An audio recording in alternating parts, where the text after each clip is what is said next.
convene our regular council meeting. We have one councilman who is having an issue calling in. As soon as he gets on the line, we'll start the meeting.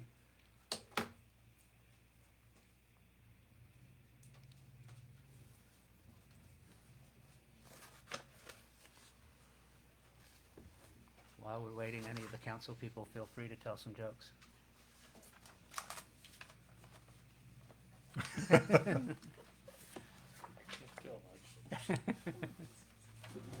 We have a new caller on the line. Can you say your name, please? James Brown. Thank you. I'll just quickly remind all callers to keep your phone on mute when you're not the one speaking. Thank you. Okay, it's time to call to order the regular meeting of the McAllister City Council, Tuesday, June 9th, 2020. Cora, would you call the roll, please? Councilman Smith, Here. Stevens, Here. Cox, Here. Brown, Here.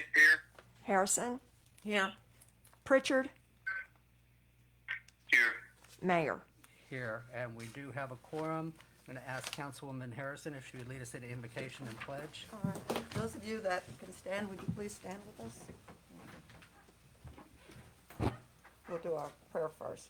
Our Heavenly Father, once again, we come to you in the precious name of Jesus, thanking you for your goodness, your mercy, and your love. And Father, once again, we ask for your wisdom and knowledge and things to do, not only for the employees, but Father, for the city of McAllister and even beyond. We pray for all those that are in decision-making leadership. We ask that the hearts of the people be placed in the leadership. We ask that there be the spirit of cooperation from those that maybe don't understand what's going on to those that do.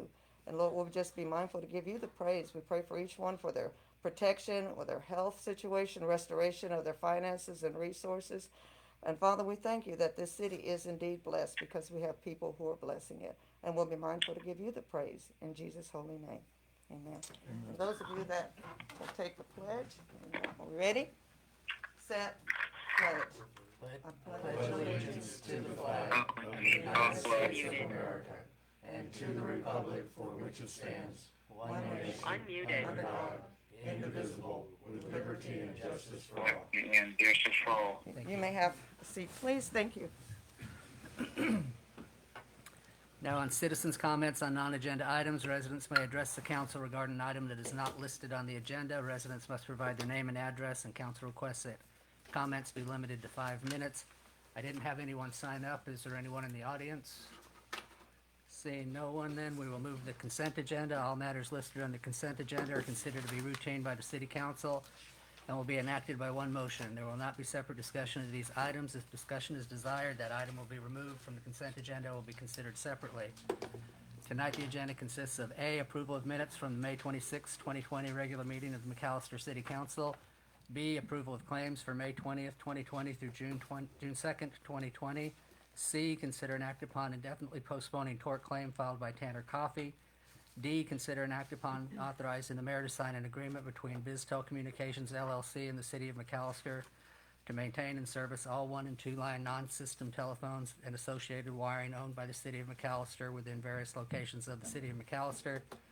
E, consider an act upon authorizing the mayor to sign an agreement between BizTel Communications LLC and the city of McAllister to maintain and service Samsung telephone system KSU and IP telephone sets prior to June 30, 2015. Warranty has expired. F, consider an act upon authorizing the mayor to sign an agreement between BizTel Communications LLC and the city of McAllister to maintain and service Samsung Office Serve 7100 digital telephone system and IDCS telephone sets located at Main Fire Station 607 Village Boulevard. Would anyone like anything removed from the consent agenda? Councilwoman Harrison? Yes, this is Councilwoman Harrison. B as in boy and C as in cat. Okay. Anyone on the line want anything removed? In that case, I would take a motion and a second to approve items A, D, E, and F. Motion, Councilman Smith. I will second. Any discussion? Cora, would you call the roll, please? Councilman Smith, Yes. Stevens, Yes. Cox, Yes. Brown, Yes.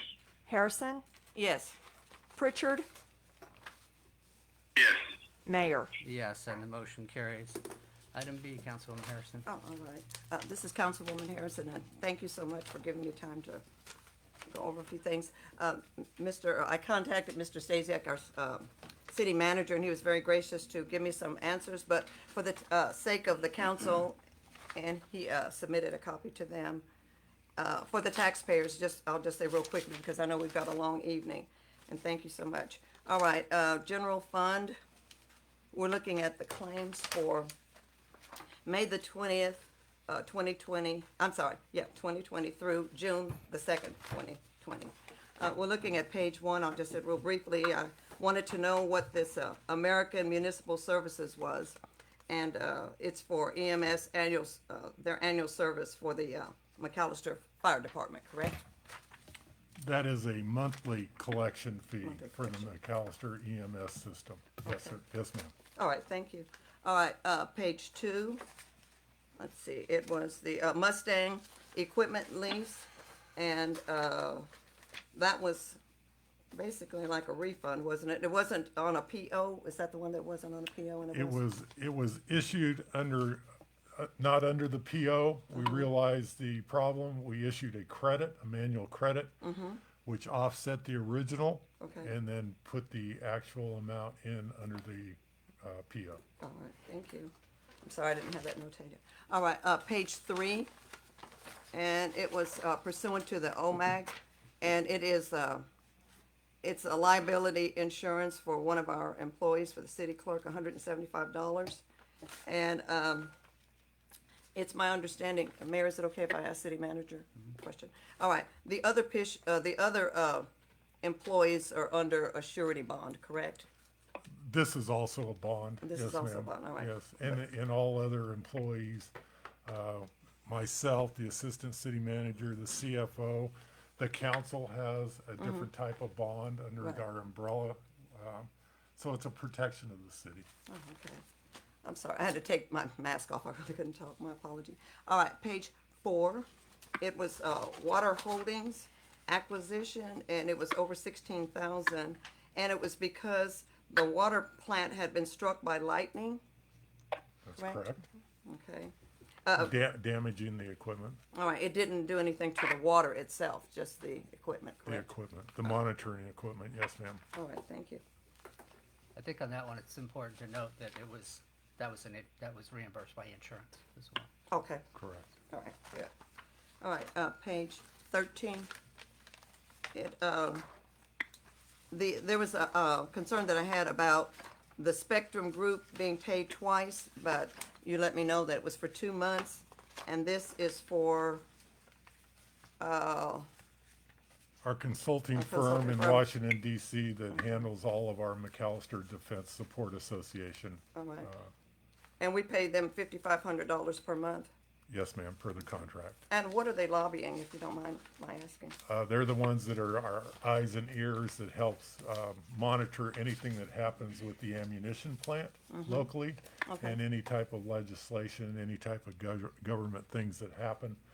They keep us advised of that.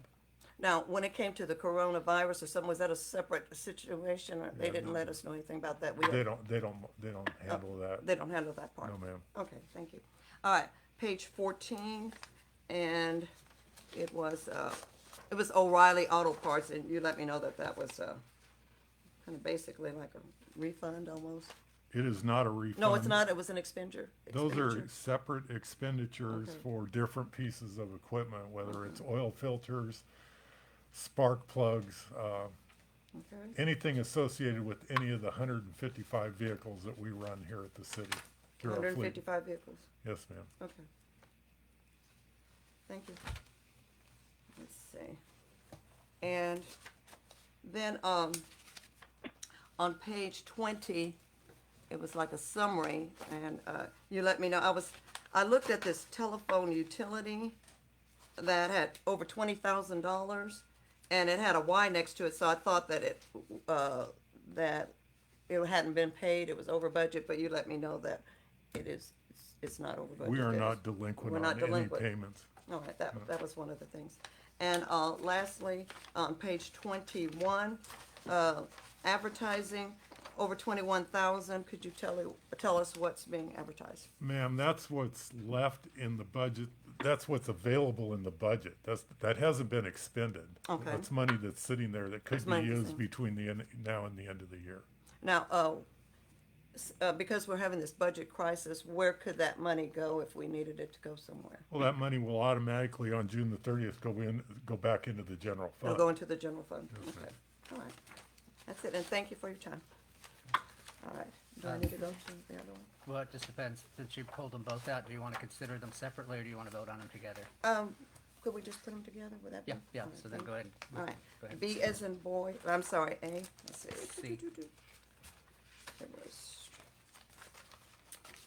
It was C as in cat.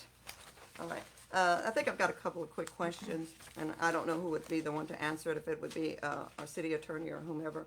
On this, monthly payment to OMAG, this is pursuant to the tort claim. What I'm concerned about is when we say that it's going to be postponed, does that mean that we're not gonna try to help this resident, or it just means we can't do it because we don't have the funds at this time? It means the insurance company is going to look at it and determine if we have a liability or not. Oh, okay, so it's not like we're gonna just completely ignore this resident? No. It's going to be taken care of at a later time? Well, it's going to the insurance company and they'll Okay. determine if it's Okay. a viable. My concern was, we have a lot of citizens that have taken time, even though maybe somebody didn't call in about an issue, but we could see that they have documentation saying that there is a situation in which we can resolve, and so I just wanted to make sure that our residents know that to our best ability, we are going to try to help them when they need the help, because they have the documentation to show that. Yeah, it's So just that's why I'm look at- making it. Look at it like this way. If someone steps in your yard and breaks their leg, Uh-huh. you're gonna turn it over to your insurance company before you're gonna pay it. Okay, I just want to make sure that this resident knows that we are not ignoring him, that it will be looked at. And, all right, Well, yeah, it's a bye, process. okay, all right.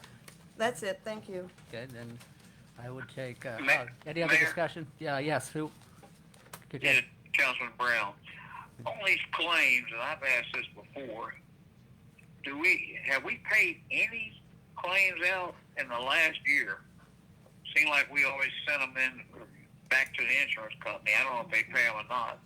So I guess that's a question that either Pete or Cora would know. Well, Councilman, the claimant and also the city would be notified of their findings, and that would be handled through Ms. Middleton's office. So we would have to pull those individually to see what was approved and what was denied. Okay. Well, I don't want you to pull them. I know they come up from time to time, and I don't know the results. I don't know if anybody else does. But unless it's, printed. Does anybody else know the results of these claims once they're presented and go back to the city? It would be in the claims if we paid it ourselves. If the insurance company paid it, Yeah. I don't, we would- wouldn't know. And if Yeah, I haven't seen it in our claims. Yeah, okay. If Okay, they're thank you, Mayor. denied, if it's denied, it comes back to the council, and the council has to concur with the insurance company's denial. in case you didn't hear that, Cora said I that. couldn't hear. I could hear Cora talking a little bit. What did Okay. she say? She said that if the insurance company denies it, then it comes back to the council and then we make a determination on it. Okay, well, we haven't gotten any back. Have we gotten any back lately? America Cora? None. Not that I'm aware of. Okay, me either. Okay, thank you, Mayor. You're welcome. Thank you, Cora. Anyone else on the line have any comments? In that case, take a motion and a second to approve items B and C. Motion, Councilman Smith. I will second. Any further discussion? Corge, call the roll, please. Councilman Smith, Yes. Stevens, Yes. Cox, Yes. Brown, Yes. Harrison, Yes, Pritchard, Yes. Mayor. Yes, and the motion carries. We're now on to public hearing. Any person interested in any ordinance listed under scheduled business shall have an opportunity to be heard in accordance with Article 2, Section 212B of the city charter. Tonight, the public hearing is an ordinance adopting the budget for the fiscal year of McAllister, Oklahoma for fiscal year 2020-2021. Need a motion and a second to open the public hearing. Motion, Councilman Smith, second, Councilwoman Harrison. Any discussion? Corey, would you call the roll, please? Councilman Smith, Yes. Harrison, Yes. Cox, Yes.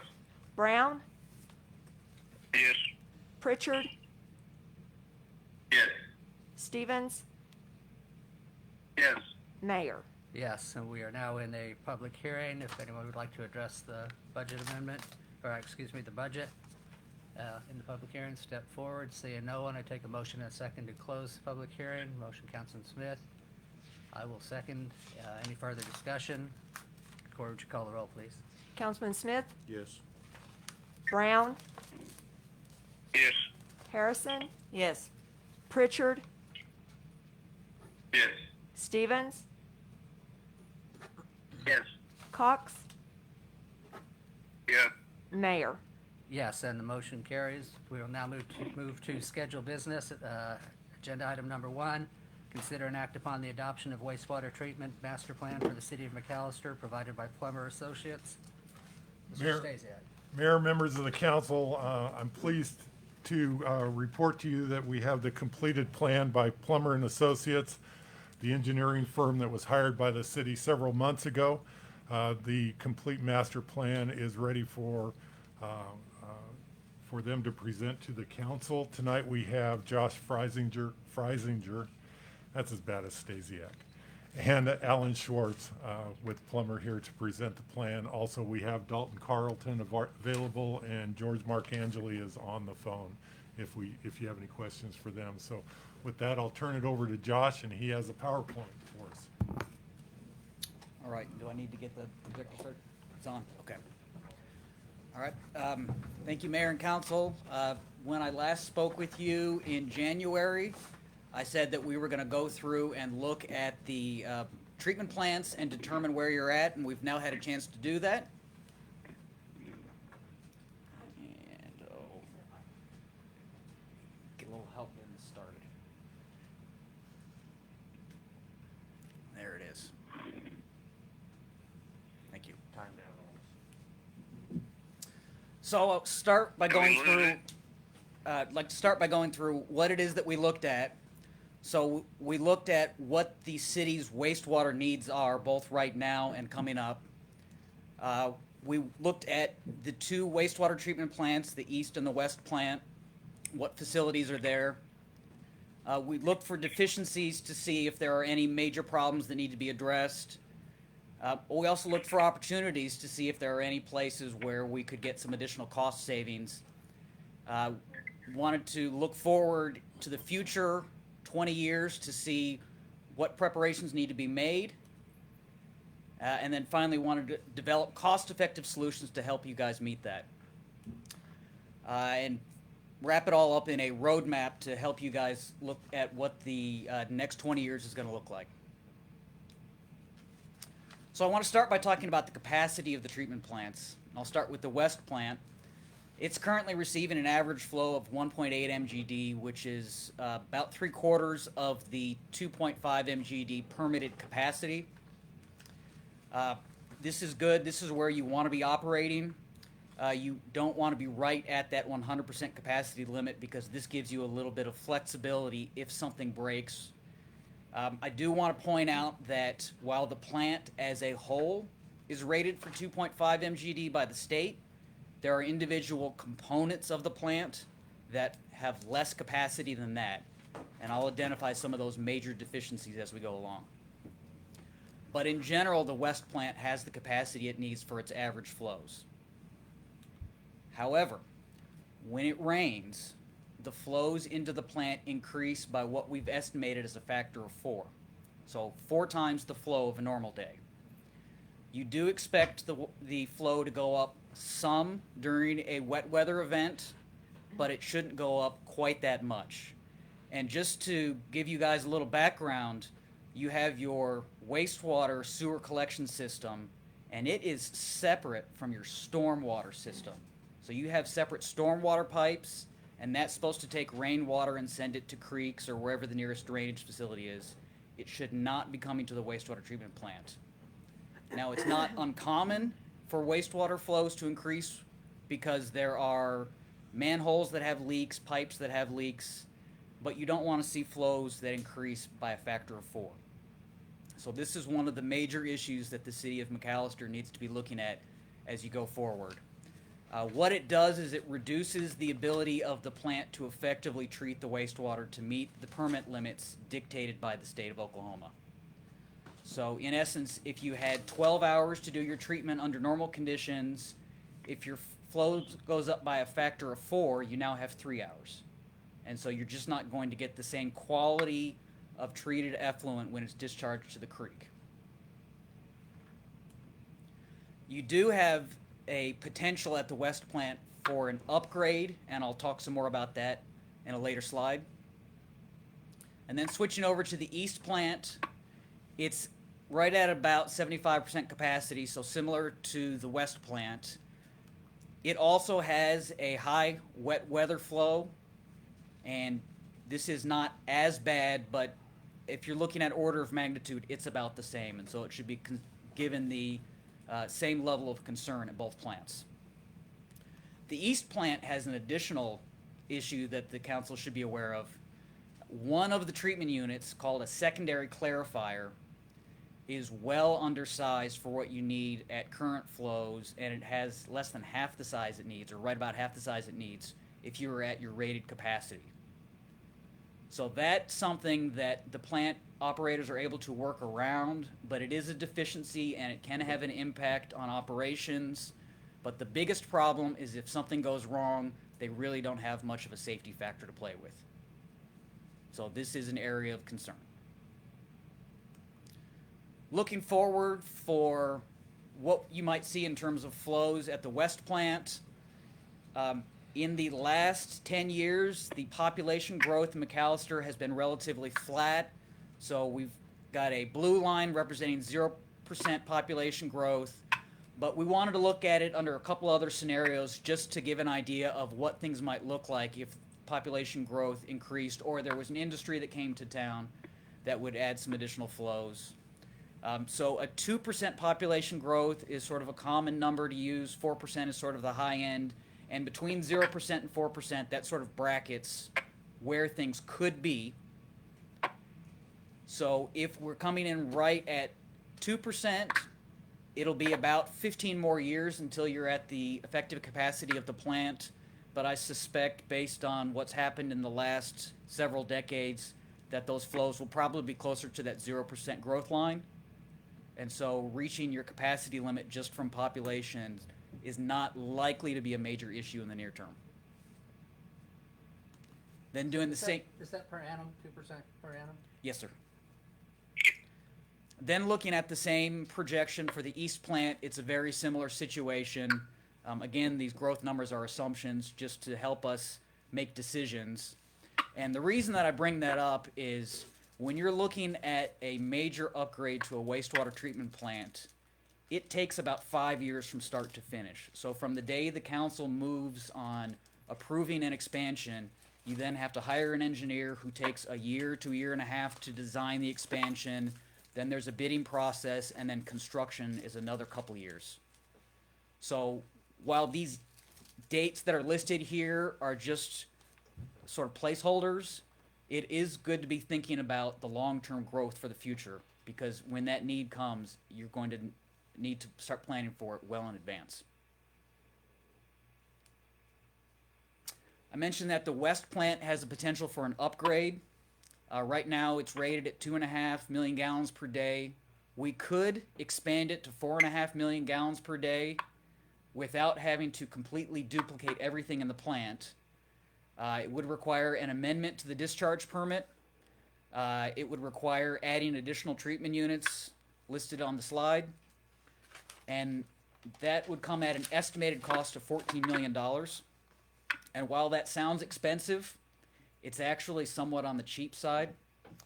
Usually plant expansions run on the order of $8 to $12 per gallon of treatment capacity, and this would come in at about $7 per gallon of treatment capacity. So the point here is not that this is something you need to do, but if there was a need for an expansion, this is an opportunity, and this is what kind of cost we'd be looking at for a 2 million gallon per day expansion. So this is more for planning purposes as you're looking at alternatives and options. One thing that I'd really like to emphasize is what a fantastic job the operations staff is doing at both treatment plants. Wayne Russell and the rest of the guys are doing a great job keeping the plant running with equipment that's mostly 40 years old and older. Equipment really isn't designed to run that long. They've been very proactive with maintenance, changing the oil, greasing the bearings, making repairs to those equipment items that don't last as long. So it should not be a surprise to the council to see repair purchases for replacement aerators or blowers or individual valves or pumps, because those things just wear out. The operators have done a good job developing strategies for how to treat the flows, and especially in those wet weather events when they jump up by a factor of 4. They really don't have all of the pumping capacity they need, and so they have to send some of the flows to a storage basin for treatment later, and other flows back up into the collection system, and they're not getting pumped into the plant as fast as they're flowing towards the plant. But they have come up with ways to work around that, but it's not an ideal situation, and they have to do some tricks and rely on things to work and not break at inopportune times in order to continue that operation and provide safe treatment. And one final item I'd like to bring to the council's attention is your great operators are also a little bit older. And while that's great immediately because they have a wealth of knowledge, at some point they're going to retire. And you don't want to be in a position where you're having to hire new operators when somebody turns in their 2 weeks notice that they're about to leave, because they have a lot of knowledge and it's going to take many months, if not years, to transfer that to somebody else. So I would encourage the council to start looking at hiring new, younger operators that can be the next generation of operators to take over. Now, there's a lot of good things that we found. The biggest one is the concrete. The concrete is in very good condition, and that's critical because it's the single most expensive part of having to replace part of a treatment plant. So the fact that you have good concrete condition means you can continue to use these basins for many years to come. You should keep an eye on them to see if there's any changes, but there's no significant deficiencies widespread. There are a couple individual locations where some repairs would be nice, but overall, it's in good condition. However, there were a lot of bad things that we found, and I'm not going to go through all of them in this presentation. There's a full list in the report, but I did want to emphasize one safety issue at the East Plant. The East Plant is required to disinfect the wastewater before it's discharged. That's a 2-chemical process. The first step is to add chlorine, and it's currently being provided in a gas form, and that does the disinfection. And then the second step adds sulfur dioxide, and that removes the chlorine from the water before it's discharged. These are standard chemicals that are used for disinfection. The issue here is that those 2 gaseous chemicals are stored in the same room. That's very dangerous. The plant staff is aware of the danger. I've discussed this with them, as well as Pete, and I believe that plans are in place to separate these 2 gaseous chemicals when the disinfection requirements expire at the end of September. So be on the lookout for some potential costs for relocating one of those 2 gas containers to another building. It might be a temporary building, or it might be outside, but it needs to be in a separate space, can't be in the same enclosed space. What's the danger of having them together? If they both release at the same time, so usually this would happen when there's some sort of accident, they can combine to form sulfuric acid and hydrochloric acid, both of which are highly toxic. And so as a matter of safety to protect the operators and the residents that live nearby, we want to minimize the potential for that to happen. One thing that some plants are doing, and the operators mentioned their desire, is to change from gaseous chemicals to liquid chemicals. So instead of gaseous chlorine, you're talking about essentially household bleach, but in large quantities. And then there's another chemical that takes the chlorine back out in liquid form. The industry trend has been towards liquid chemicals and away from gaseous chemicals because of the safety issues. Liquid chemicals are more expensive, and you would have to invest in some new facilities to store them, but it's a significant safety improvement where there's essentially no off-site safety concerns with liquid chemicals and significantly reduced safety issues for operators on site. Are there any efficiency issues between the gaseous and the liquid? The only efficiency difference is the liquid chemicals cost more. So your annual operating costs would be more.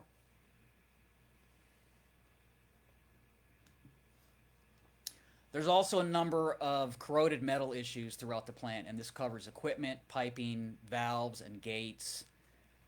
This equipment is at a wastewater plant which generates hydrogen sulfide gas. It's just a natural byproduct of wastewater. It forms sulfuric acid when it mixes with water vapor. And so in very small concentrations, but for day after day, year after year, it's slowly corroding the metal. And it's not those metal parts are not going to last forever. You can extend the life of them by painting them. When you have pipe breaks, you can do repairs. When you have equipment that starts to corrode, you can replace individual components, but there's a limit to that. And so at some point, pipes, equipment needs to be replaced. And you have equipment at this facility that's mostly 40 years old and older. So a lot of it has reached the point where it needs to be addressed.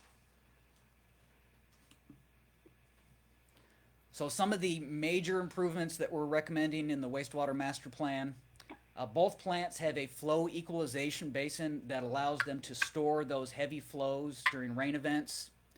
It's a great treatment facility to have, but the problem is they've been accumulating debris for many years, and you've lost some of that capacity, that storage capacity. There's also tears in the plastic liner that performs the watertight seal at the bottom, and those need to be replaced.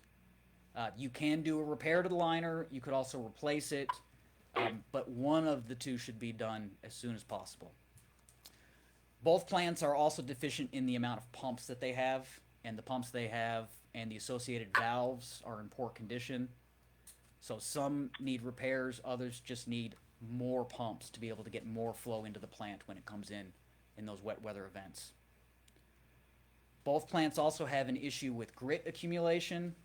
Grit is just the technical term used in the wastewater industry for sand and fine particles that are inorganic, so small rocks. What happens is the grit comes into the plant and it settles inside of your treatment basins, and it effectively makes them smaller because you're filling it in. It's also tearing up your pumps when you have those sand particles going through it, and so the wear and tear on the equipment is faster. So cleaning that out will effectively give you a larger treatment plant for a very low cost. And then long term, if you wanted to be more proactive about it, instead of doing periodic cleaning, there's actually grit removal equipment that you can install. The West plant in particular has a type of aerator that just has maintenance issues, and it has bearings that go out frequently and other rotating parts. It's not that there's something wrong with the equipment, that's just part of how that equipment works. It's low cost up front, and it requires frequent repairs. And that work will need to continue to happen to keep the plant operational. At the East plant, there's an air header that provides air into the digesters, and that air header has already blown apart and been repaired with spare parts from the water plant that the operators found. That's going to hold for a while, but at some point it's going to go out again and another repair will not be possible. I already mentioned separating the gas disinfection chemicals. And then also at the east plant, that secondary clarifier really is not large enough to handle the flows that it's seen today, let alone the future.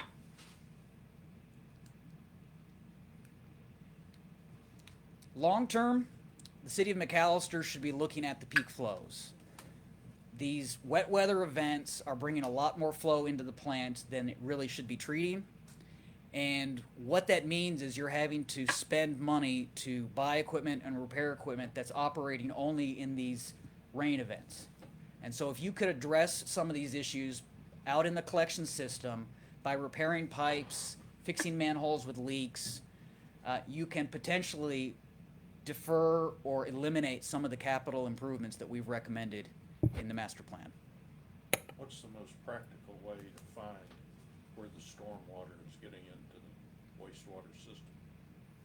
It's somewhat of a place to look at, right? Yeah, it's somewhat of a process, and it usually involves installing temporary flow meters, or it could be as simple as having people go out when it's raining, pull manhole lids, and see where things are starting to fill up. But either way, it takes time for people to go out and see which part of the city has these connections that are bringing extra stormwater into the wastewater plant. It's sort of a process of elimination. You start at the plant and you work your way upstream until you find it.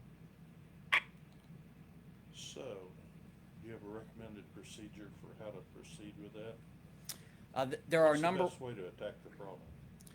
The ideal way is to install a number of meters in the system for 6 months or a year, and then look at the data and see when it rains which are the flow meters that really have huge spikes, and then go back into the collection system another level and try to go even further upstream and identify exactly where they're coming in.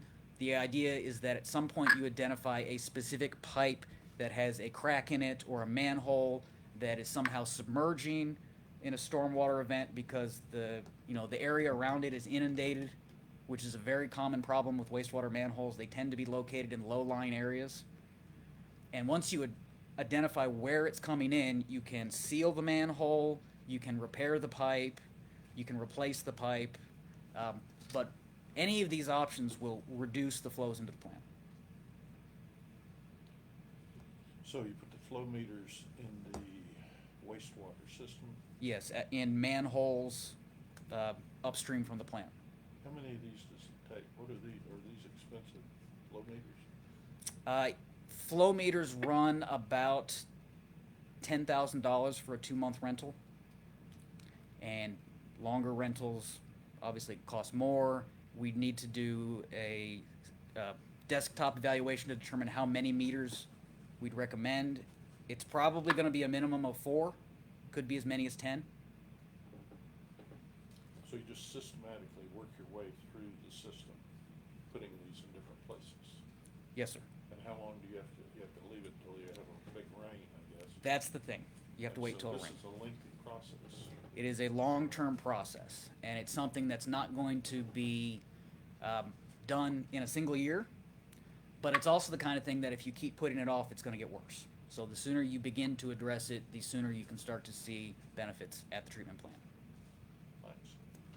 There's other methods of checking as well, I mean, like smoke and things like that, correct? Yes, so that's another method is when essentially what happens is you inject smoke and then you start to see where it percolates up through the ground or through manholes, and those are identification of places where there's some sort of leak in the system. So that can also be done. That tends to be more localized in a small area. So if you know that there's a pipe segment within maybe a half a mile, you can do that. It doesn't work quite as well on a full citywide scale. But it's something you can do without the rain event. You can do it without the rain event, that's correct. Yes, ma'am. Pertaining to the flow meters, can they be done in a rotation, or do you have to have them all done at the same time? Like if we had 4, we can't later on, after 6 months, put them someplace else, or does all this have to happen at the same time? They could be done at separate times. Okay. Yeah, and so one option I mentioned was renting. You could actually buy flow meters. If you're gonna have a long-term program, that might make sense to purchase 2 or 3 flow meters and move them around yourself. You'd be looking at something like $35,000 per flow meter, and that comes with a battery pack, and it collects the data, and you just have to make sure that once a month you're charging that battery so it can continue to monitor flows. Now, is this, it's okay to ask, is this something that city employees could do, or would we need someone from the outside to come in and do that? As far as checking and moving these flow meters around? This is something city employees could City- do. Oh, they could do. They could be Yes. trained to do that? Yes, you'd want to get with a manufacturer of one of these flow meters, but they will come out and show you how it works, and then once you have that knowledge, city staff should be able to move it around. Okay, thank you. Just, I know you can't answer this, but just as a professional guess, you know, since we're looking at one plant being 400% capacity with a rain event, does that indicate a systemic problem or potentially catastrophic areas where we're getting a lot of coming in? There's no way to know. It could be many, many dozens of locations with a little bit, or it could be 1 or 2 locations where I've seen, for example, a manhole next to a creek. The creek just starts to drain into the manhole. So there could be individual locations like that that are catastrophic, or it could be spread out all over. The wastewater collection system that you have in the city is older, and pipes break over time. The ground moves as the soil moisture changes, and so that's just something to be expected. And it's a matter of, you know, going through and systematically identifying where those locations are. What's a reasonable percentage of, not going to say growth, you know, but So a well-operated plant or a very tight collection system might see the flow coming in during a very heavy rain event. The flows might double. An increase by a factor of 4 is on the high end of what's considered acceptable, but you could live with. It does start to cause problems when you get above a factor of about 3.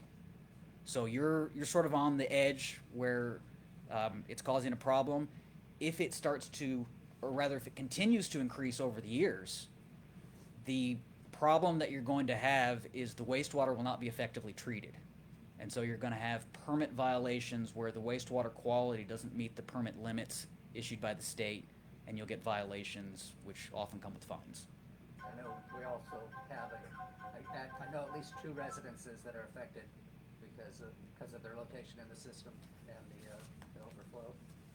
Yeah, so addressing those peak flows is really going to solve a lot of problems simultaneously, but it's a long, slow process. Not what I wanted to hear. Not all the news is fun. Another thing to do long term is to track the flows. Both plants are at about 75% of the capacity. If that average flow continues to stay where it's at, you should be fine as long as you continue to maintain the equipment. But if those flows start to tick up, you do want to start looking at when you need to begin planning for an expansion. Also keep your eye on significant industrial users. You know, if somebody comes to town and they're discharging 10,000 gallons a day, that's not a big deal. But if it's somebody that's going to start discharging 1 million gallons a day, that's going to have an impact on the city. And then population is the other thing you can watch. As population goes up, flows generally go up on the same trend. So the final recommendation is to address the safety items as soon as possible.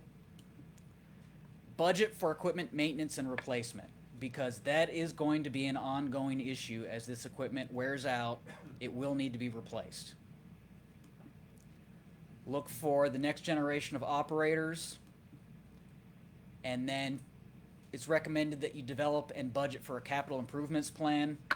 Our report lists an immediate improvements list, some near-term and 1 to 5 year and longer-term improvements.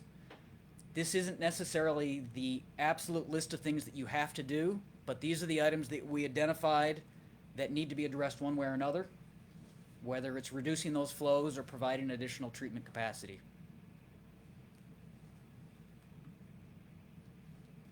And with that, I'm happy to discuss any of the results from the study. I've got a, did you have a question? Oh, This is Councilwoman Harrison.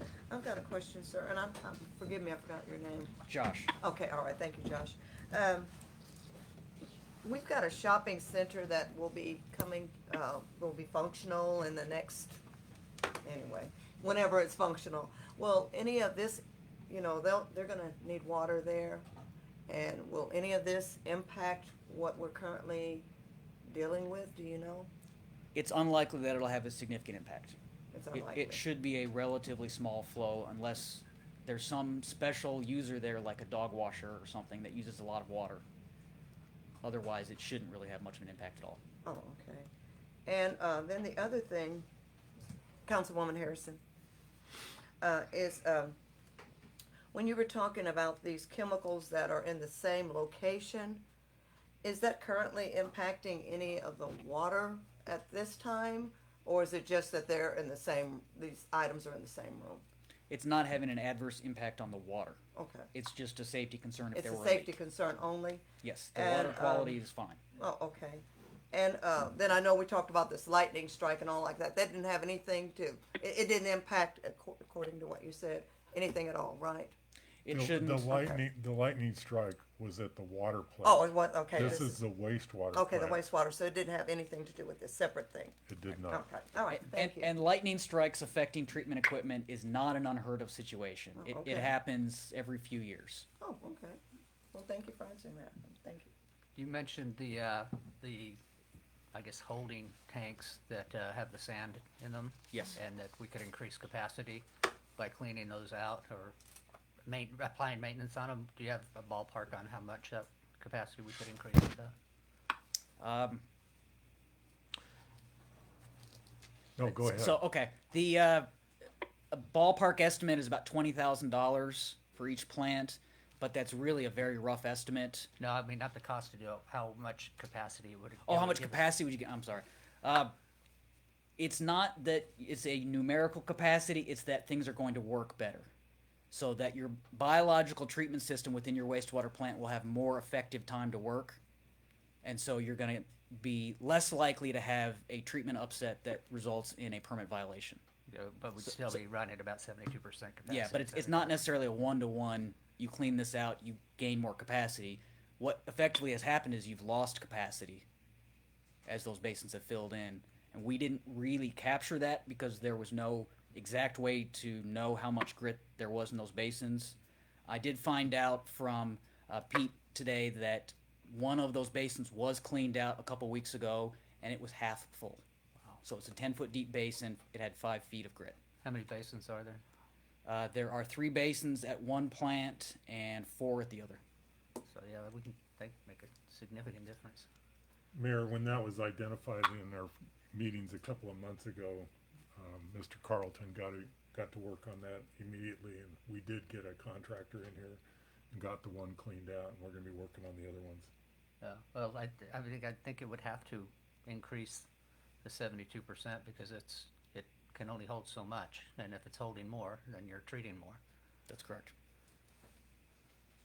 And you have equipment that can remove the grit before it ever gets into those areas, right? So at the moment, How neither expensive plant is has that equipment. It's about $350,000 to add it per plant. So how much does it cost to clean out one of these basins? We spent, I believe, $4,000.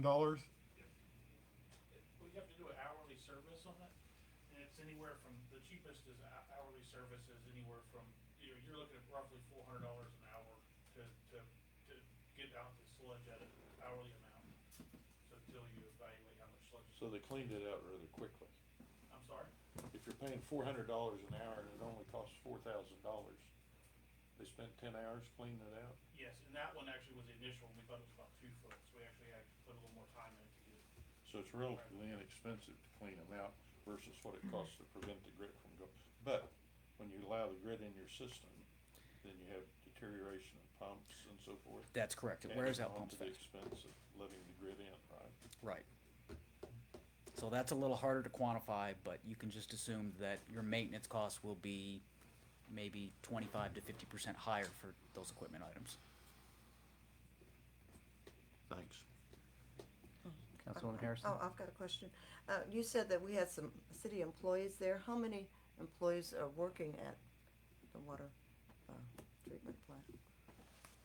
And what are their hours? Is this a 24-hour operation, or is it just during It's the? 7 days a week, 7 days a week, 24 hours a day, Okay. and give me just a second. Oh, all right, because you mentioned that there should be another group of people that are learning how to do this.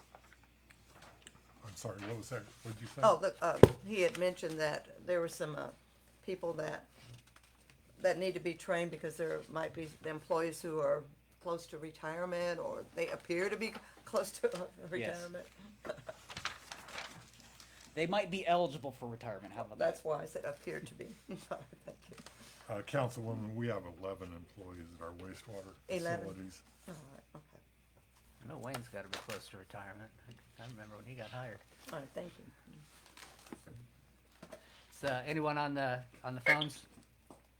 Have any Mayor, questions? this is Councilman Cox. I have a question. Go ahead. Actually, I have two questions. One is to request those of you sitting around the council table to please speak up. It's hard for us to hear you on the phone when you have the discussions. The second one is, what would the cost be, an estimated cost to change out from the gas to the liquid? Give me just a moment, I actually have that number. We've estimated the construction cost for that at about $150,000.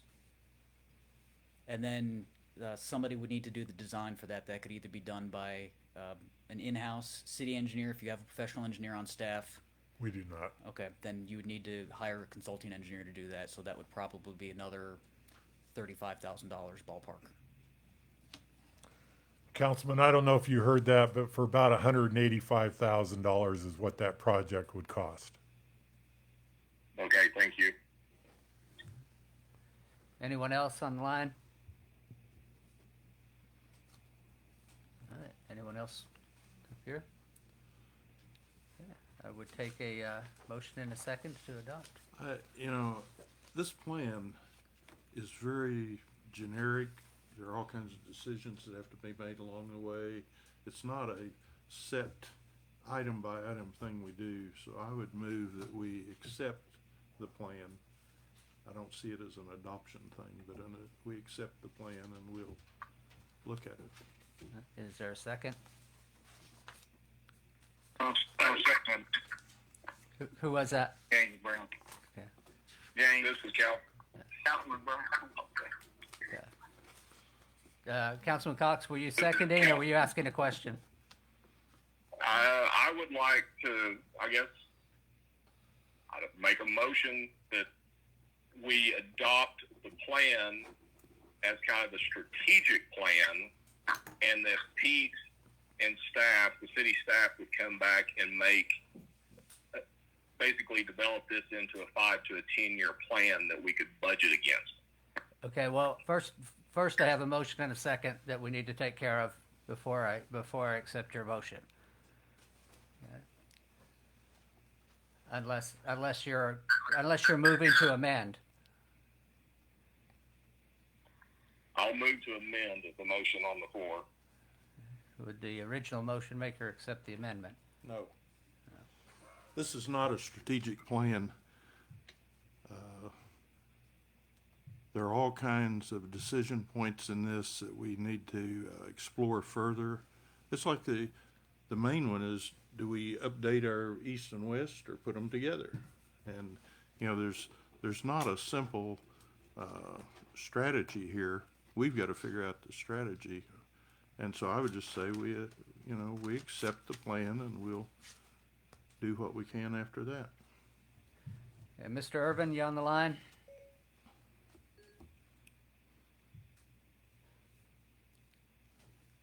Mr. Irvin? Turn it off, mute. Sorry, Mayor, I don't show Mr. Irvin still on the call. Could you get him on the line because I need some advice on parliamentary procedure.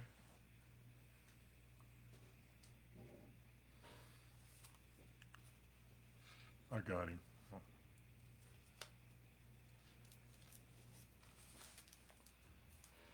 Mayor, I need to make my amendment on that? Right now, I need to find out from the city attorney what the actual procedure is, because we had a motion and a second, then we had an amendment offered but not accepted by the motion maker.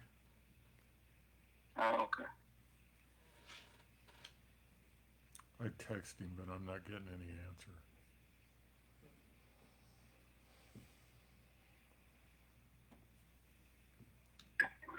I was showing the caller. Is that Mr. Irvin? It is. I'm sorry, I got disconnected. Thank you. Mr. Urban, have you been following the procedure? I was. It was right up to the point that I reached over to unmute my phone and got disconnected. So. Yeah, well, I need advice on how to proceed. We You had take the first motion first and the second motion second. They're not mutually exclusive. You can accept and adopt as a strategic plan. So take the first one in order. Okay, well, the first motion was made and seconded. Then there was a motion made, but then it was changed to an amendment to amend the motion, but that wasn't accepted by the original motion maker. So, where am I? You might ask Councilman Cox if he wants to repeat his original motion and call for a second. Okay. Did you hear that, Councilman Cox? Yes, I would like to make a motion to adopt the plan as a master plan or strategic plan, and request city staff to develop a 5 to 10 year execution plan that can be budgeted against. Okay. Is there a second?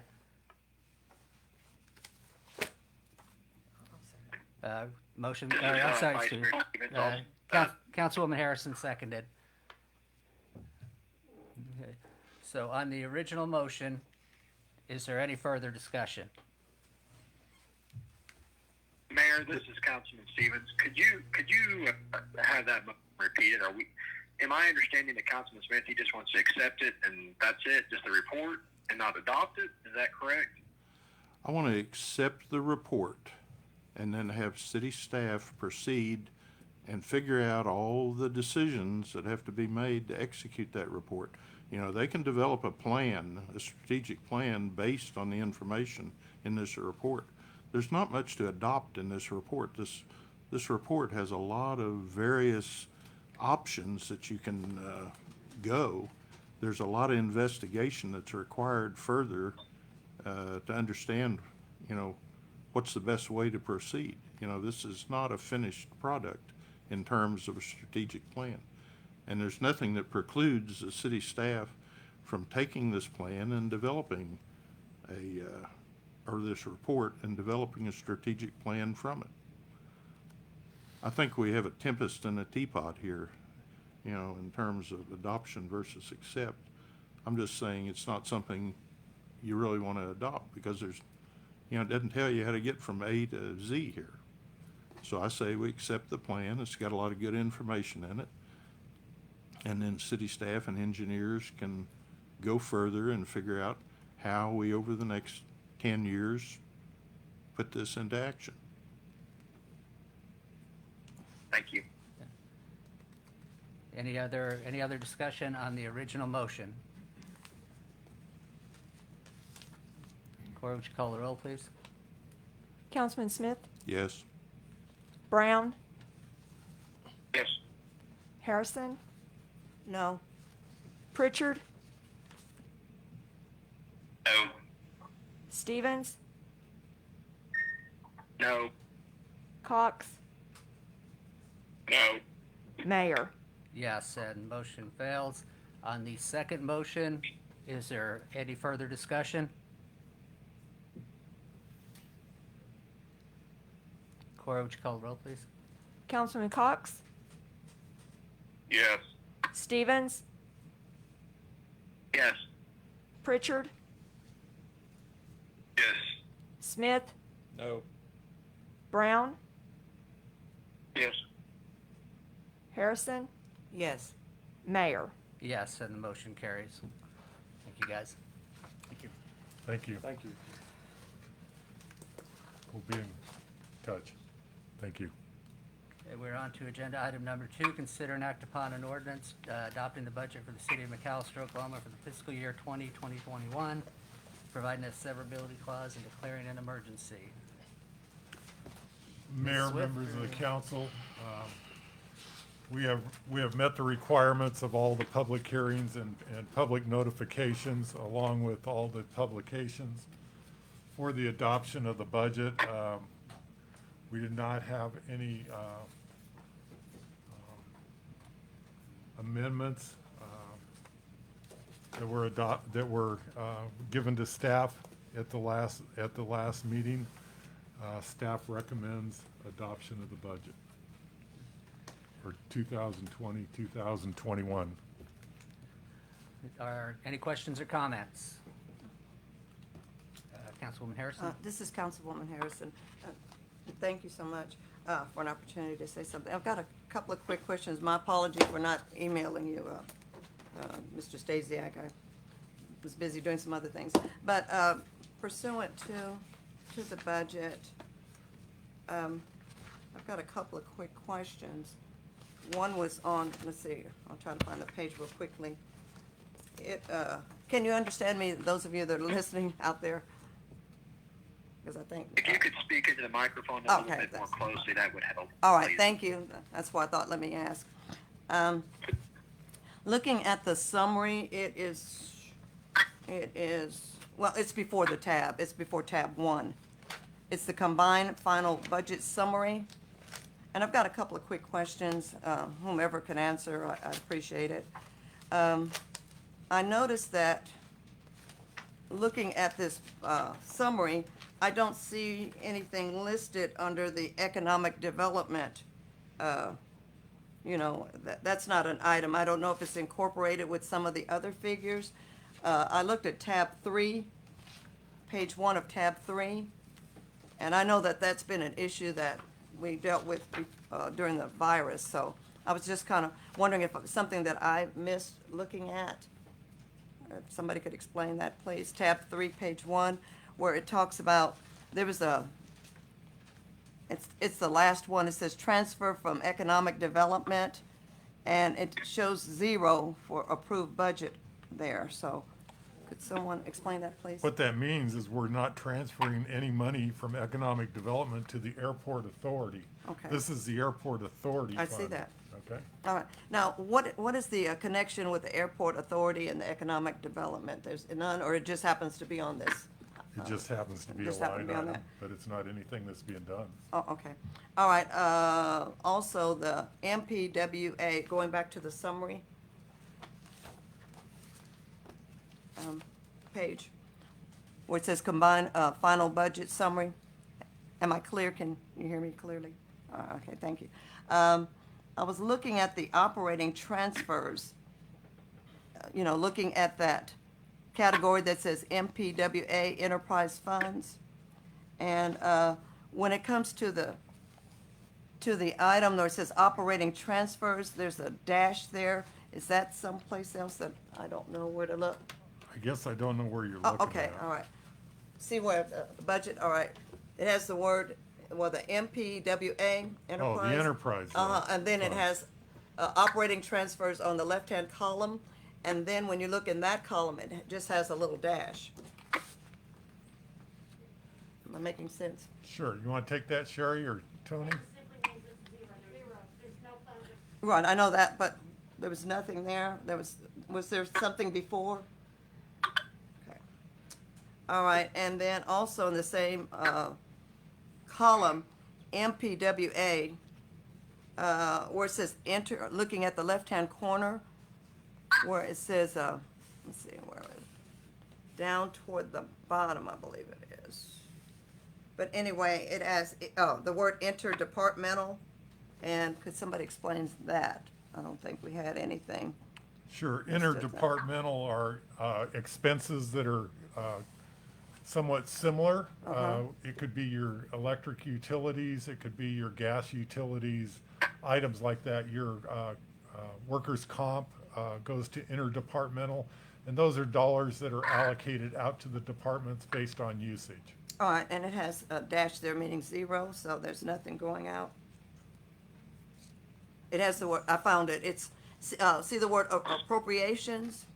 And then you go down, after, it's right after the word legal, and it has interdepartmental, and then MPWA, and then there's a dash in the middle.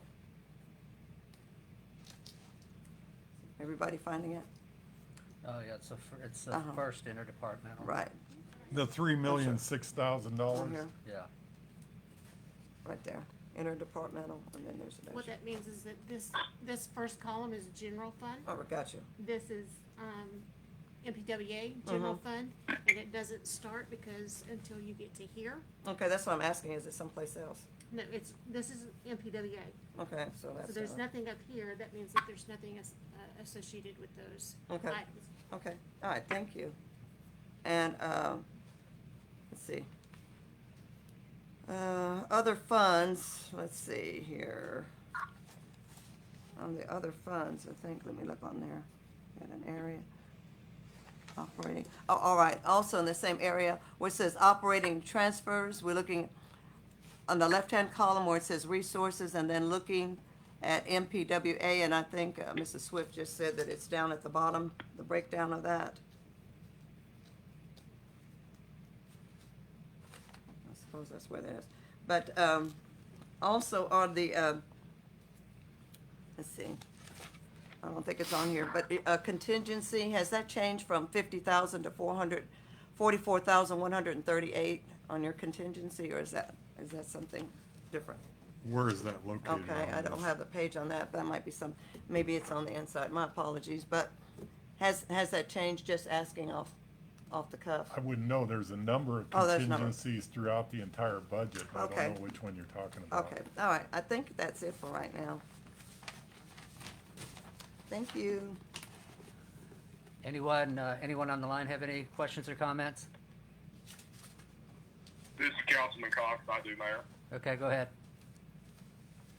Okay, this is for the city manager. On his budget highlights, other funds on page 5.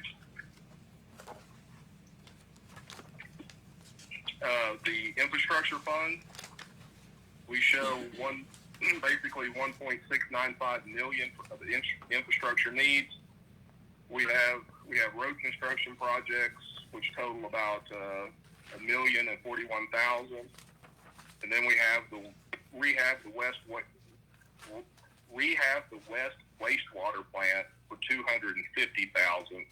Is that $250,000 going to go to address some of the issues that we heard tonight? That would be the intent, yes. Those have not been identified in the 250,000. That's a placeholder. But when we started hearing the safety concerns that are associated with these plants, I think they have to be addressed almost immediately. So to answer your Okay. question, that is yes. Okay, and then basically we have some water line replacements, and we've discussed several times about several council members that feel that probably our water's more important than our roads at this point. I would like to amend the infrastructure. Mayor, do I make a motion to amend this budget line? Yes. Yes, I think Yes. so. Yes. Okay. I would like to make a motion to amend the infrastructure fund and reduce the $1,041,709 for streets. Take that down to the 650 mark to maintain the maintenance, and then take the delta of the 392,000 and apply that back to water, Okay. so that water is funded higher than the roads. Okay. And that was a motion? Yes. Okay, is there a second? Mayor, before there's a second taken, can I address Mr. Cox and ask a question? Well, if you second it, it's the actual correct procedure to open it up for discussion again. But it has pertaining to the motion. Okay, yeah, go ahead then. on the 392,000 delta, are you wanting that for improvements to our water lines, or are we talking about expansion of our water systems and things like that, Councilman? Improvement to the water line. Okay, I would second that. Okay. So now I have a question. Is this going to handcuff the city from being able to run a new water line if it was necessary to an area that we don't currently service? My understanding of the motion would be yes. I think we have plenty to take care of on our plate right now without establishing new water lines personally. I think we do as well, but I don't like the idea of not being able to if we need to. Okay, the way the infrastructure fund is worded in the city manager's highlights is he had wastewater rehab, 250,000, lift stations, 100,000, water line replacement, 150,000, and sewer line replacement for 150,000. 35,000 would stay in facility maintenance, and then the city manager has a contingency of 50,000. There was nothing in the fund for new water lines to begin with.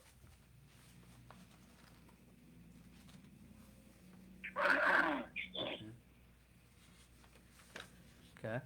Any other questions or comments? So my question, Pete, what's the situation with new water lines? The new water lines would be replacement lines in the city. One of the things that you've heard over the last 6-9 months, when we started doing our master water study, which will be presented the first meeting in July. Can you guys hear me okay? Anyway, Yes, sir. one of our biggest concerns is along Strong Boulevard, for instance.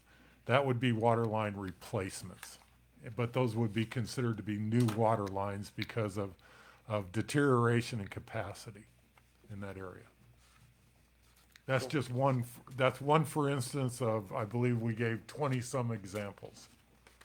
So what if there was a true need for a new water line, a new little business area or a new housing development? Then we would come back to the council and ask for an allocation and move some dollars around based on severity of need.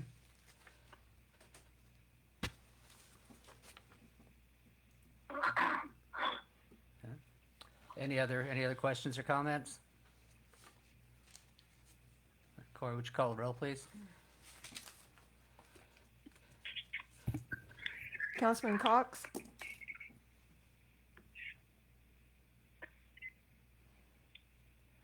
Councilman Cox? Yes. Stevens? Yes. Smith? Yes. Brown? Yes. Harrison? Yes. Pritchard? Yes. Mayor? Yes, and the motion carries. Now, is there any further discussion on the budget as a whole? Oh. Go ahead. Mr. Mayor, I have another amendment I would like to discuss if I could, please. I just recognized Councilwoman Harrison. I'll get you next. Oh, that's No worries. all right. This is Councilwoman Harrison. Quick question pertaining what I was asking a few minutes ago, Mr. Stasiak. It's under the highlights, and on page 2, it has on here, it has under city manager department, this, oh, I'll wait till you get that. All right. Under city manager department, this budget has cost the city's labor relations consultant $26,472, and the city manager's contingency of $44,138. But over here on page 5, also under highlights, it has on here the last sentence. This budget was a contingency account for the city manager of $50,000. Are we talking about two separate things, or has the amount changed of your contingency? No, these are two separate Two things. contingencies. One's for infrastructure, one's for general operation. Oh, okay, all right, is it okay to ask my other question too? It's pertaining to, on page 5, where it says under technology fund. And it talks about this $25 fee. Is this a fee that the police are collecting, or is this a separate fee? It's a separate fee added to all tickets, Oh, when you say tickets, you mean like a traffic ticket? like a traffic ticket, yes, So, ma'am. Is this kind of putting the police department in a situation for quotas to make No, not at all. No, not at all. I just want to make sure for the public so they know that. No, not at all. Okay, all right. Quotas are illegal. I would think so. But anyway, I had to ask. Then also, I think the other question is, on the education, on page 4, this education fund, that, $423,777, that's McAllister Public School, what's left in their fund, correct? No, that's No? the anticipated 1/8 sales tax in the upcoming budget. Oh, okay, because I see this 1/8 over here, so that doesn't have anything to do with our local school system? It is money collected for them. Oh, well, that's what I thought, okay. And they That's- made their withdrawal the other day, okay. All right, and then, Well, it's important that you understand that the money that they withdrew the other day is completely separate from this money. oh, okay, all right, okay. Well, thank you. Good The public will point. know that. And then lastly, I think, page 6 on your highlights, it says, closing remarks. Sales tax is not the only major source of revenue for the city's operational fund. The general fund sales tax is the only source of revenue related to improving and funding capital programs. So are we allowed to have any grants of any type, or, would that be any form of income or not? Oh, absolutely, but we're talking about the major The major- steady revenue that the city has. Oh, okay. Grants are something that you go after, but you don't know whether you're gonna get them or not. Oh, okay, so hopefully you will. And the public has asked me to ask, what is the sales tax are we receiving any from Walmart and the Dollar General stores, and also the medical marijuana businesses sales? Are we getting any income from any of those? Walmart is in the city limits of McAllister, Okay. and they pay sales tax. Okay, Dollar General stores that are in the city of McAllister pay sales tax. Mm-hmm. And the marijuana producing stores pay sales tax, yes ma'am. okay. So during the virus, where everyone was pretty much had to be in, those businesses seemed like they were still doing pretty prosperous. So did that help the city of McAllister, our income at all? I cannot discuss individual businesses. Oh, no, I don't mean individual, Okay. but I meant collectively. Globally, if you look at my city manager's report, Okay. which you just went to a few seconds ago, Okay, what I tried to do was to categorize on the second page and the third page, and give you an idea of what has happened with all of our retail. okay, So go to the second page. all right. No, Gotcha. the second page. Oh, second, all right. Um, Thank you. Okay, if you look at that, retail, from May of 19 to April of 20 is trending that. down. If you look at our hotel motel tax for the same period, it is drastically I see trending that. down, and so is our food and restaurants. So to answer your question, all of these categories, which are our main industries, are all trending down. Sales tax, reimbursement is trending down in all three of those areas. And now that, is it okay to ask? Councilwoman Harrison again. Now that everything is basically open, we're in these different phases, are you seeing any improvements at this time, or is it too early to tell? It is too early to tell. Okay, all right, thank you. Vice Mayor Stevens? Yes.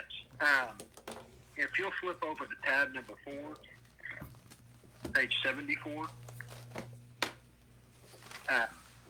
I know that we've had several discussions about the expo and everything in between here, but here's my concern with having that 308,735.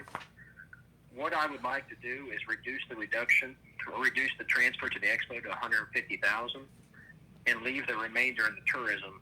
That way we can transfer that to our parks department.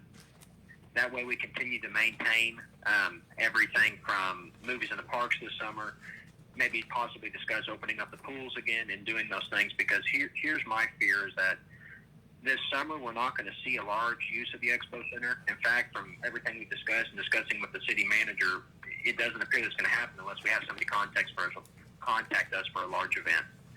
If we have that, wonderful. We will get it open, and I have full faith that the city staff and tourism department will be able to get that done. But I think in being able to continue to do things so they're free to the public, keeping people here, maintaining those things, maintaining our parks where people can use those outside resources that we can offer in this trying time, I think is really important. So I'd like to make a motion to reduce the transfer to the Southeast Expo Fund from tourism down to $150,000 this year. This is Councilman Cox. I'll second that. Mr. Stasiak, what does it cost to run the expo? Just to keep it open. Let me get to the expo here. A lot of the costs associated with the expo are the actual employees. We only have one employee out there now. He costs, well, let me find the right pages.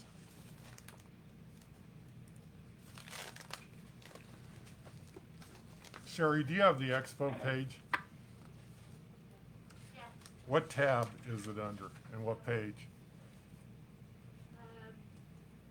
18, On what page? page 18. Of what tab? What tab? I don't know about the tab, I don't have the tabs.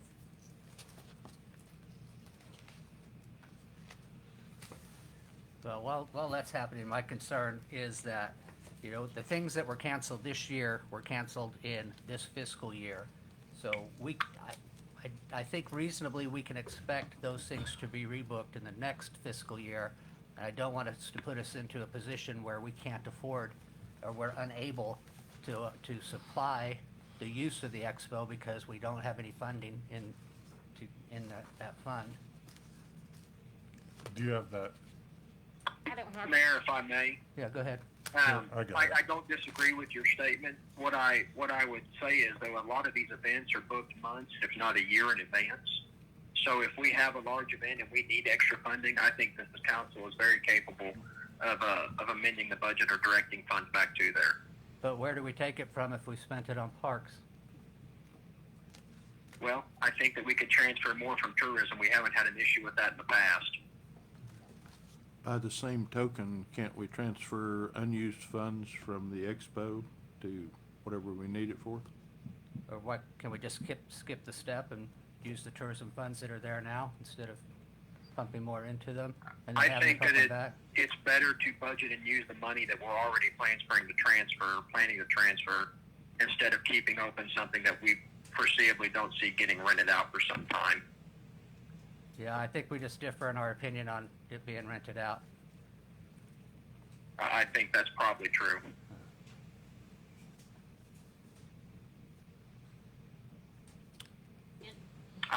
If there's no more discussion, I'd like to call for a vote. Well, we're Please. waiting for the answer to my question from Mr. Stasiak. Okay.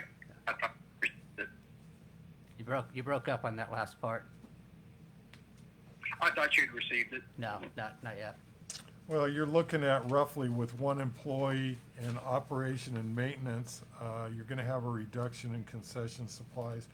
You're looking at roughly 225 to 250,000 to operate the facility for the upcoming year. And some of that will be offset with some revenue. We just don't know what that revenue looks like. You agree, Sherry? About Yes. 225, 250? Yes. So, right now, it's being budgeted at what, 308? 308. 308. That's the transfer, Yes, sir. yes. That would leave about 158,000 in the account for operations. That'll probably run us a little bit short, but we also have a fund balance in tourism, so we can make it work. Can I interject? Certainly. Currently also on, in Speak into the microphone. in tourism, there is also an $80,000, line item for parks Correct. that, Okay, so we're already funding the parks with 80,000 out of the tourism fund. that is correct. So, There's 80,000 there and a line item for the historical, district, equally. I think this fiscal year, there was 100,000 associated with both of those. okay, so, but For if we this pull year. this 150,000 out, then we would not technically have enough money to run the expo for a year. Depending on what happens out there, yes. Yeah. Yes, we could come up short. Yeah. Okay. Any other questions or comments? Corey, would you call the roll, please? Councilman Stevens, Yes. Cox, Yeah. Brown,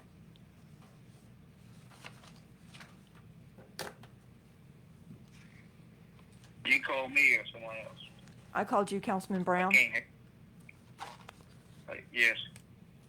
Harrison, Yes. Pritchard, Yes. Smith, No. Mayor. No, and the motion carries. Now, are there any other discussions on the budget itself? Councilwoman Harrison? This is Councilwoman Harrison. I've got a quick question. I know that there was no way that a fund could be made for animal control. We're back to that because a lot of stray animals running around, including deer. But anyway, longer story short, something was mentioned about a connection to Cribs, the city of Cribs, and seeing if we can get some assistance pertaining to that. Could somebody tell us the status on that? Yes, they are currently coming to McAllister and assisting us when we have needs. So do we call the local police department here and Yes. request that? Yes, ma'am. Oh, because there are people that are running into that situation and I didn't know what they needed to do. All right, thank you. Any other amendments to the budget? This is not an amendment, but this is a quick question. Due to all this budget situation and layoffs and early retirement, what is the feel of the employees? Do they feel like some of them or some of them coming back before everything has been allocated? I know that, there was gonna be a callback of some of them. So has there been any callback since the original? There has, and I'll go over that with my city manager's Oh, all right. report, but Okay. it's all based on revenue. Oh, right, exactly. Until we know whether or not our revenue's coming back, it would not be prudent for us to bring people back, Right. knowing that we may have to lay them off Oh, again. okay. I didn't know if there were certain employees that you knew that had to come back because of the assignment that they have. Do you know? We have, every one of our employees need to come back. Right, I know We that. can't afford That's to pretty have them come common back. sense. Yeah, we Okay. can't afford to have them come back. Oh, okay. All right, thank you. Appreciate it. Okay, any other discussion on the budget? Okay, Mayor, this is Councilman Pritchard. I have one thing. go ahead. Page 27. This is the general fund interdepartmental. This is the line item for contingency pay adjustment. It's $1.357 million. I would like to make a motion that we remove this line item. As I've said before, I have no problem if we're going to bring back these employees if the revenues come back, but I would like to have more budgetary control through the course of the year to keep a closer eye on our finances and to see if we actually have the revenue, and when we do have the revenue, if we have it, I'd like the council to be more involved with spending that $1.357 million instead of a line item in the interdepartmental portion of the budget. So I do make a motion that we strike that line item from the budget. Is there a second? I'll second that. This is Councilman Stevens. Okay, is there any discussion? Yeah, I've got. Why did you? I am 100% against this because this is essentially saying that we are not committed to bringing our employees back to work, and I will not support that. Mr. Stasiak, go ahead. Here's the problem that we get into. We're gonna have to come to the council and I mean, we're trying to get you to understand the priorities of the city. And so we're gonna put on hold whether or not we advertise for a police officer. We're gonna put on hold whether or not we advertise for a fireman to come back, whether it's people mowing, our cemeteries. I mean, you're taking daily operations away from city management at that point. And getting involved in day-to-day operations.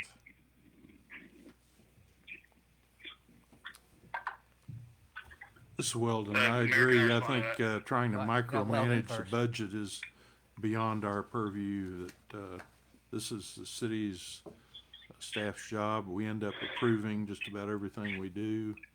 So I think trying to limit the ability to bring people back is not a good thing. Councilman Pritchard? Yeah, it has nothing to do with limiting the ability to bring people back. I'm certainly not opposed to that.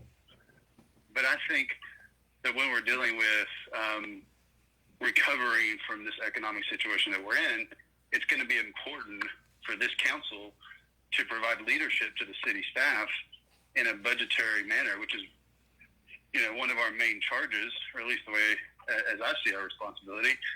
And so I want to preserve that ability for this council to spend that money on the positions that we think are most important as a council to kind of get this, to get us back to some sort of normalcy in our economy. I mean, we meet twice a month. We can meet more than that if necessary. If that is not enough time to consider how to spend,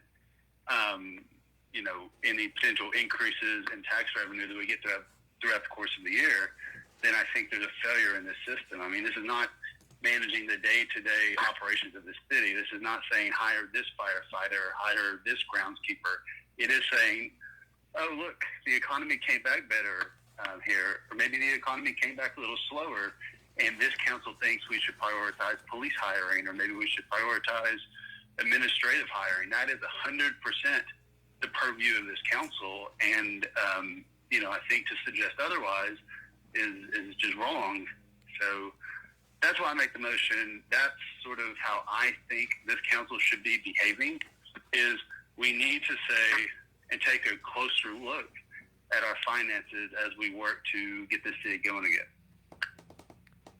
I would disagree that I think we're taking the management ability out of the people we pay to manage, and by doing that, and I think I agree with Councilman Smith that we are getting we're very close to, if not crossing over into day-to-day management, which is not allowed by our charter.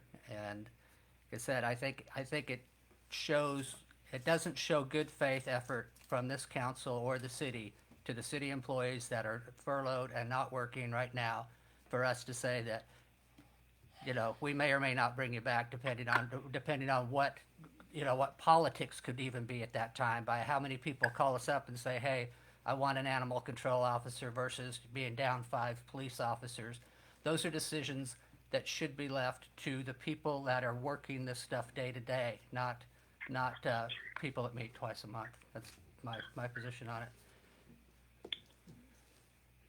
Do you have something? I would Ms. just like to Everett? point out that you cannot change one line item without changing the revenues also, because we're a zero balance budget. you have Mayor, to change. Mayor, I don't know who's talking, but I can't hear her at all. Okay, sorry. Let me I think take, it's a her. let me take my mask off. This is Tony Irvin.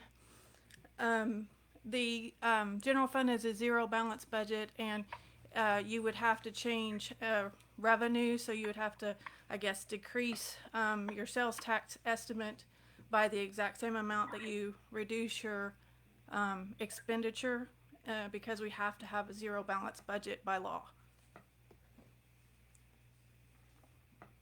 So what we're saying is that we don't expect our economy to come back that $1.4 million. So I just want to make sure you don't change one line item without the other. Is there any other questions or comments? Cora, would you call the roll, please?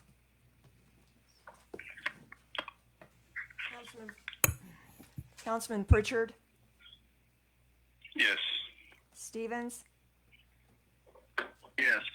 Smith, No. Cox, No. Brown, No. Harrison, No. Mayor. No, and the motion fails. Now, back again. Do we have any other amendments to the budget? Do we have, in that case, do we have a motion and a second to approve the budget as it has been amended? Motion, Councilman Smith. I will second. Any further discussion? Cora, would you call the roll, please? Councilman Smith, Yes. Stevens, Yes. Cox, Yes. Brown, Yes. Harrison, No. Pritchard, No. Mayor. Yes, and the motion carries. This has an emergency item with it as well, so I take a motion and a second. Motion, Councilman Smith. I will second. Any discussion? Cora, would you call the roll, please? Councilman Smith, Yes. Cox, Yes. Brown, Yes. Harrison, Yes. Pritchard, No. Stevens, Yes. Mayor. Yes, and the motion carries. We're on to agenda item number 3. Consider and act upon authorizing the mayor to sign change order number 2 from Sunrise Construction LLC in the amount of $4,000 and adding 21 additional days to the substantial completion. This is to add a 4-foot manhole connection to the existing sewer and additional manhole depth. During construction, a 6-inch clay tile pipe was discovered that has 4 homes connected to it. A manhole is required to be installed for future maintenance and meet the DEQ regulations. This is for the 2009 CDBG sewer project. Yeah. Hello, council, mayor, my name's Dalton Carlton, I'm the Public Works Director. What it was a change. Speak up a little bit. My name is Dalton Carlton, I'm the Public Works Director. Hello, council, mayor. What this change order was a item that was a change order that was a line found that we had to address the situation not having a manhole at it, so we changed and did a change order on a manhole. And it's some improvements on the items that we were working on the sewer CDBG project. So it's just adding an additional manhole to the project. Then it's a DEQ need. Yes.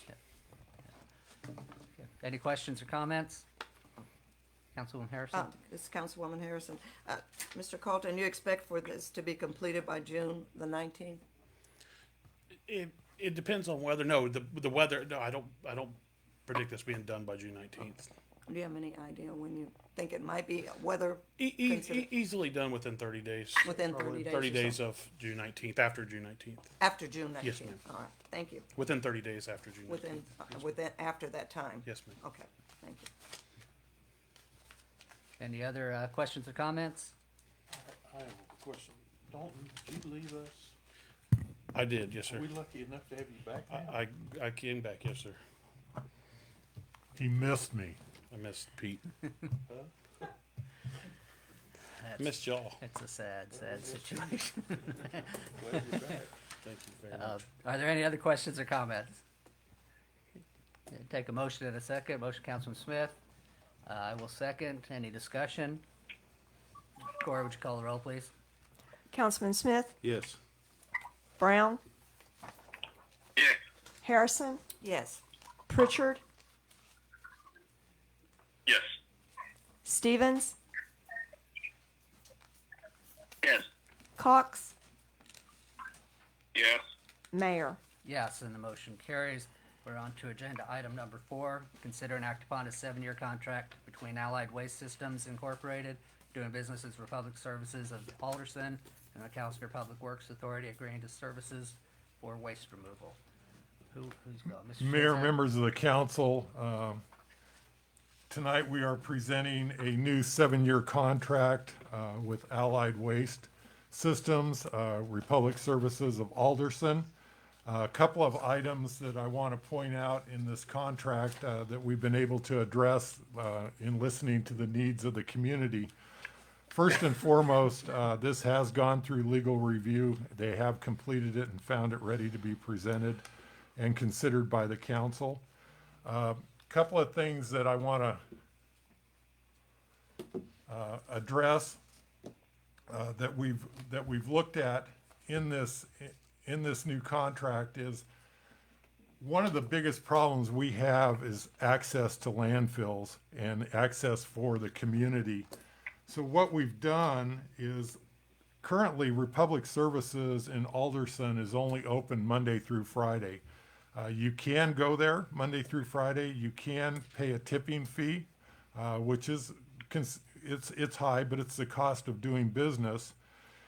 And it's not open on the weekends. Our facility is only open for 4 hours the second Tuesday of every month. So one of the things that Republic Services has agreed to in this contract is to put 2 30-yard roll-offs at the McAllister facility and for access for our residents of the city of McAllister. And what we're envisioning here is we have an employee out at our landfills 5 days a week, 8 hours a day. So we would put these 2 inside the gate, and McAllister residents would have access to those dumpsters 5 days a week, 8 hours a day. Okay, where right now they don't have any access, and that would be free.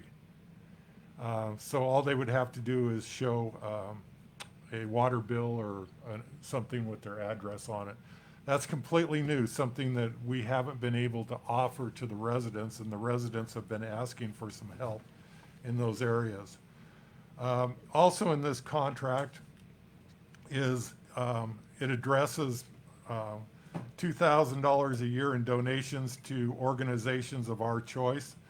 To give you an idea, in the past, they have donated to MDSA and also to Pride and McAllister and those type of events. They're also very active in bringing roll-offs and dumpsters for community events.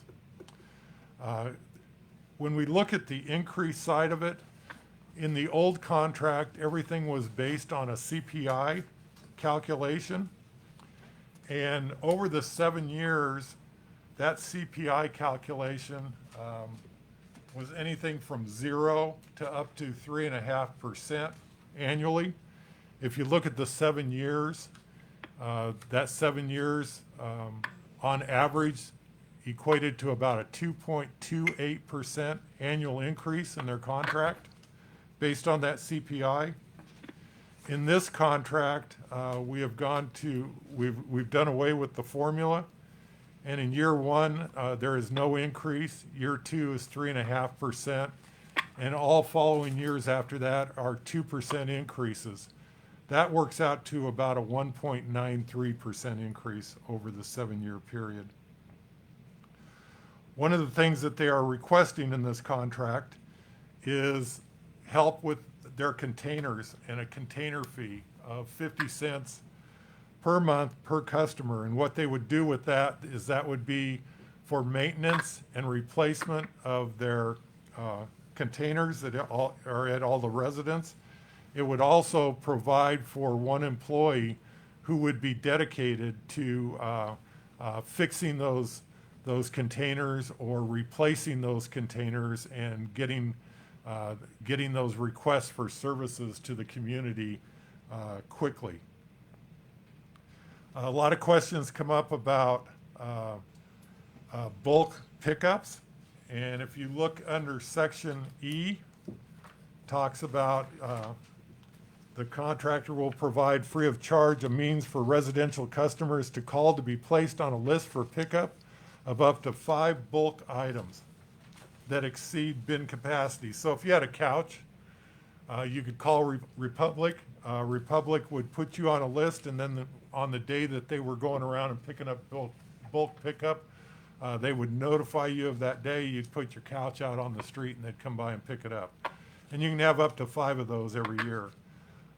This is also in conjunction with the 2 Pride and McAllister cleanups each year, one in April and one in October, where for several weekends each month, residents can come to the National Guard Armory and get rid of all of their unnecessary items that they have around their house. I believe they do it for 4 weekends in April and 2 weekends in October. So that bulk pickup is in addition. So those are the major changes to the contract. Mayor, tonight we have with us Scott Smith. He is the regional area manager for Republic Service, and he and I have worked very closely on this contract, and it's ready for your review.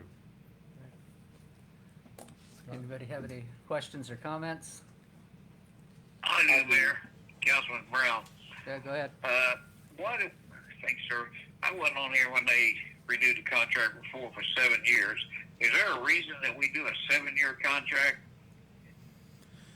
instead of maybe 4?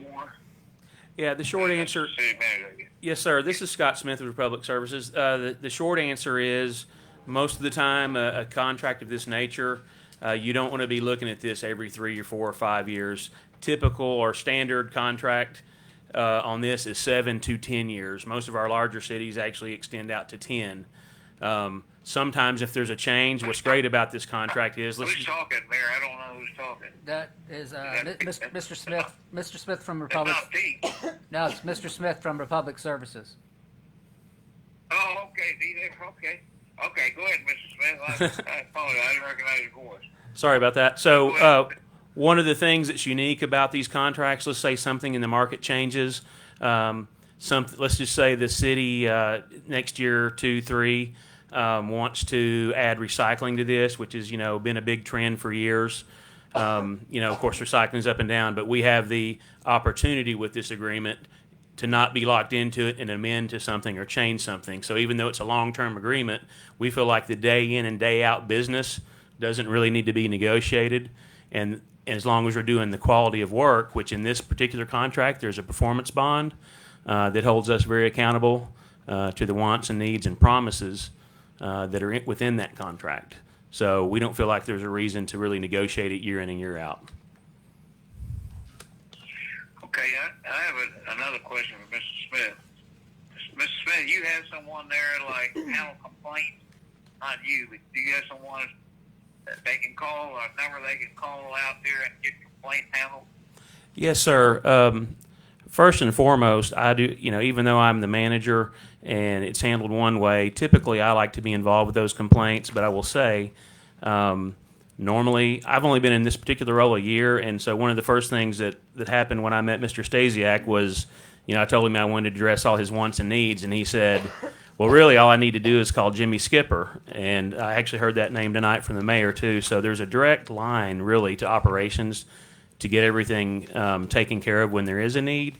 But I will tell you, it is not uncommon if you have an unhappy customer or a resident that it's not uncommon for me to be on their doorstep, letting them know that I know about the problem, that I'm finding the root cause of the problem, and that I'm going to make them aware of the resolution, and I'm going to let them know when the resolution is complete.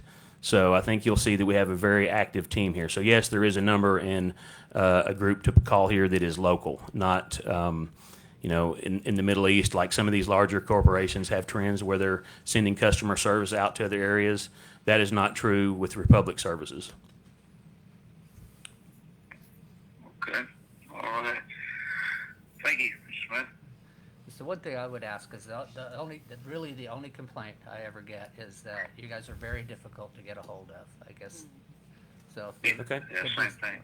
If there could be Okay, fair enough. I will help with the resolution on that one. That should be probably easier than it sounds like it is right now. Yeah, it doesn't, it's not a huge change in anything, I wouldn't think. And like I said, other than that, I think you guys do a terrific job. And I think this is a really good contract. Councilor Smith? So is the appropriate number to call the one listed in Exhibit G here? Yes. This 4260985? Yes, sir. And so there's somebody to answer that all the time now? Correct. Thank you. And Councilman, Glenna Earthman has been with Republic Services throughout the last 7-year contract, and she is extremely responsive to our needs. Like I said, anytime, the way that I've normally had to do it if I didn't run into Jimmy somewhere is I would turn it into our employee, and then she would get with your guys' employee. But the whole fact that a citizen has to get a hold of me, to get a hold of her, to get a hold of her is where the disconnect is.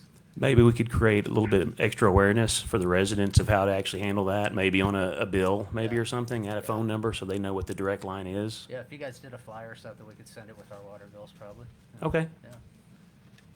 Councilor Smith? I don't know about our current council, but in the past, our councils have tried to have things like this come before us at least one meeting before we actually make a decision on it. So we have time to read through and discuss the contract. So I'm interested in having that as a procedure in the future. You know, when we have something like this contract that we have to make a decision on, let's get it a meeting ahead of time so we have a little time to discuss it. Be okay to be? Councilman, not to make any excuses, but the coronavirus kind of got us on everything the last 3 months, and I'll tell you, we started these conversations in February, early March, and then all of our attention was diverted to taking care of the city. So I apologize for that. The other thing I wanted to ask Scott, you know, you mentioned a little bit on, I've had a couple of calls by people that wanted curbside recycling. I've talked to Pete about it, and the big cities have a place to sort that stuff and deal with it. What's the situation here? Are the Choctaws, is it possible we might have this curbside recycling? You know what? That's a great question. So your current partner is the Choctaw Nation for recycling and not Republic Services. Right now with the state of recycling, and also part of it is just logistics. You know, the same trucks for us, the same process. You know, recycling material is really just trash rebranded. It's trash with a purpose, right? So other than that, it's still the same equipment and people getting it. And because of that, logistics holds most of a, you know, mostly rural state like this, you know, kind of hostage. So we're always looking for partners. I will tell you, in Oklahoma City, we partner with a company called Batjack, and some of the municipalities like Edmond do recycle through us via Batliner, excuse me. And so there is an opportunity there, and we did put a kind of a rough cost together at one of our last meetings for, what's the group, Pete? I'm sorry. It's the McAllister Recycling Group. It's Pride McAllister. Oh, it's Pride McAllister, yeah. So. Is the one that's spearheading this. Yeah, so we're actually, you know, that's something I just recently got involved with, was the Pride of McAllister, and that's something I'm trying to help, you know, together maybe add some guidance with what Republic's doing and what we're willing to do and what the future looks like. And I'm sure everyone's heard commodity value on different items like plastics are down, certain items are down, and unfortunately the value is what drives the business. And so the opportunities have been limited, but I will tell you what's pretty great is what's changing about recycling is I'm 52 years old, so I wasn't really raised around the recycling thing, but like my children are, and really the under 40 and under 30 crowd are, and so everyone here has a cell phone, and we're willing to pay, you know, $50 a month for unlimited service for our cell phone, and so that same group that's younger, that's just a cost that they assume. And so if they want to recycle, they will, and they don't mind paying for it. So at some point, there's going to be a break-even point where, just like you're paying for your trash service here, there will be an opportunity to pay for the recycling service, and what will happen is your trash service will go down. So even though initially it may look like an added cost, the trash services should reduce and the recycling services should go up. And so what our hope would be, and then you add the value of the commodity, that it could be a nominal fee over time. But the problem is no one can really see the future with it right now. So City of Broken Arrow, where I live, the citizens voted it in. We're changing the way we do trash service. Instead of 2 times a week, we're going 1 time a week. Start September 1st, and then recycling will be 1 time a week. And they're only recycling certain items, items that we can get, or the city can capture and get the most value for at this time, subject to change, right? Because there's no value in certain things. They may not want it or want as much of it. So it's going to cost us quite a bit more in the community to do that, even though we're going from 2 trash days a week to 1 trash and 1 recycle. Everyone voted to pay $14 more a month. So as it becomes more and more wanted, the opportunities will be there. And then again, what's great is the Choctaw Nation is here, and they're really interested in it, and they're interested in creating jobs. And we don't have anything going. We do business with the Choctaw Nation, but we don't have anything currently going with recycling. But I would say it's in the near future. So it's a big question mark. Do you have any kind of a timeline of what you're thinking about that this might? We don't have. There's no market for most of this stuff now, right? Correct. That is correct. We don't have a timeline, and I'll have to use I'm gonna have to throw out the pandemic excuse again. Any timeline we did have is really not really valid anymore. And I'll give you an example. In my area, because of this, and I'm sure it's related to McAllister, or it affects McAllister too. We're down like roughly $1 million in revenue just because businesses are closing or don't need service at the time, and so the recycling is almost considered an ancillary service, something extra. And so it's not something that's being looked at because it's almost not being considered. It's not really essential in our area, I guess, is the easy way to look at it. So could we assume that you're going to take a proactive stance on this vis-a-vis the Choctaws or whoever else might be a partner? We are going to take a proactive stance in it, and I personally am going to take a proactive stance in it because McAllister has been so aggressive. At least with their position on recycling and even your cleanups, I feel like that this would be a good area to really get it started in and really be a template for communities like McAllister. If we can do it here, we can kind of prove that we do it anywhere. And you guys are kind of teed up to do it. You have a good partner with Republic. You have a good partner with Choctaw. So I think it's definitely in the future. I just don't know if it's near or distant. If I could add one other thing. Yeah, let me just throw out real quickly.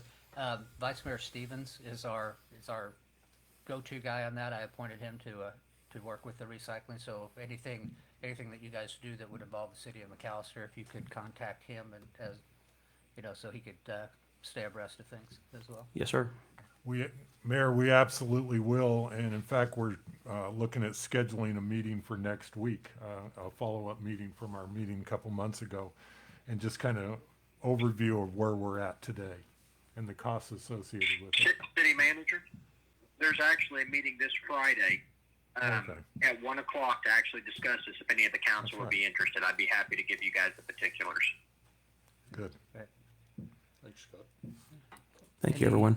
Yeah. Any other questions or comments? Oh, this is Councilwoman Mayor, Harrison. this is Councilman Cox. I got Councilwoman Harrison first. Councilman Cox, I'll get you next. Okay. This is Councilwoman Harrison. Hopefully you can hear me.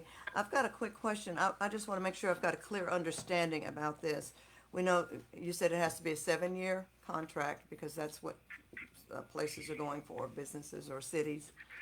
And also, I want to get a clear understanding from city manager. Did you say that the customers are going to have to pay an additional 50 cents and that there would be 2 roll-offs and that were involved so that they'd be more accessible to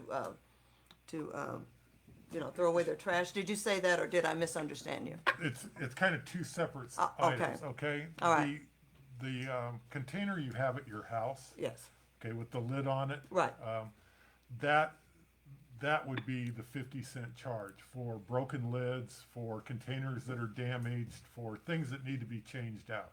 And that would pay for an employee and pay for those things to be done in a timely manner. Right now, our citizens are waiting sometimes weeks, maybe a month, to get a broken lid taken Right, care okay. of, those type of things. I've had that happen. So that's the one issue, that's the 50-cent container fee. The other one are roll-offs, which are 30-yard roll-offs. Sure. Which are very large containers. they are. They're the ones that are gonna be out at our landfill, that our residents can come during the week and drop off their trash if they want to, which we don't currently have. And then what Alderson will do, or what Republic Services will do, they'll come, pick up those roll-offs, take them to Alderson, dump them, and bring them back. Bring them back, okay. Okay? All right, Free, for free. And to give you an idea of the road off size, they're 8 feet wide, 22 feet long, and almost 6 feet tall. okay. So a lot of capacity. Very large. Okay, so when you talk about employing someone, is this gonna be an employee at Republic or an employee from the city of McAllister or Alderson? Who is this employee and where will he or she be? This is a Republic Services employee. So somebody will get gainful employment out of this, right? May I ask another quick question, Ms. Councilwoman Harrison? Supposing somebody does their dumping and they get injured in the process of dumping, what happens then? Are there security cameras there, or, you said that there'd be an employee out there. You know, you go to dump and oops, you have an accident and you fall into the dumpster, I don't know. Who's responsible for that? The insurance? I would say Would it be you or the Pete would city? probably answer that because it's on city property. It's on city property, so it Okay. would fall under our liability insurance. It would fall under? Yes, ma'am. Okay, all right. Thank you. Councilman Cox? Yes, on page 11 of the contract, paragraph 3.4 and 3.5 have blanks.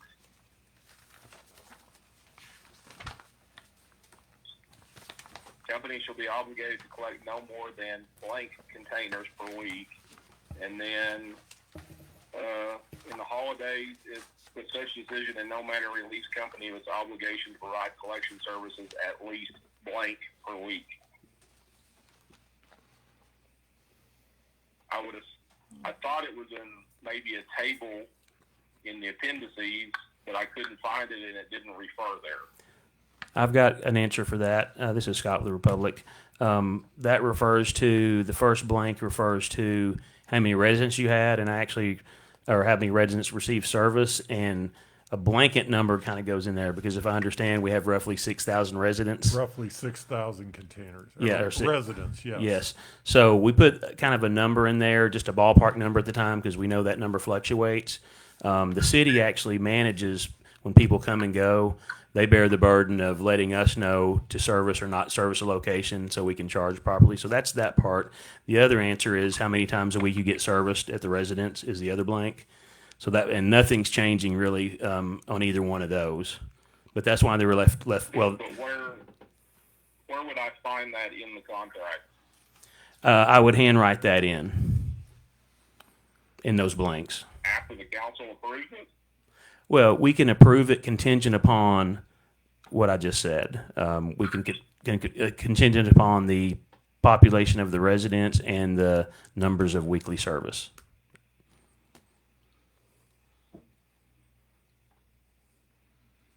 So what we would be adding, Councilman Cox, is no more than 6,000 containers per week, and on 3.5 would be one per week. And we can put I those in think it. that should be written in. I've never, in all my years of dealing with contracts, I've never seen an open-ended contract like this.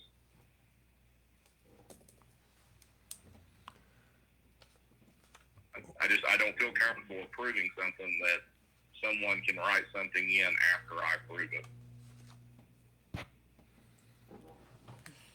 Well, can't we approve it contingent on the fact that the first blank is 6,000 and the second one is 1?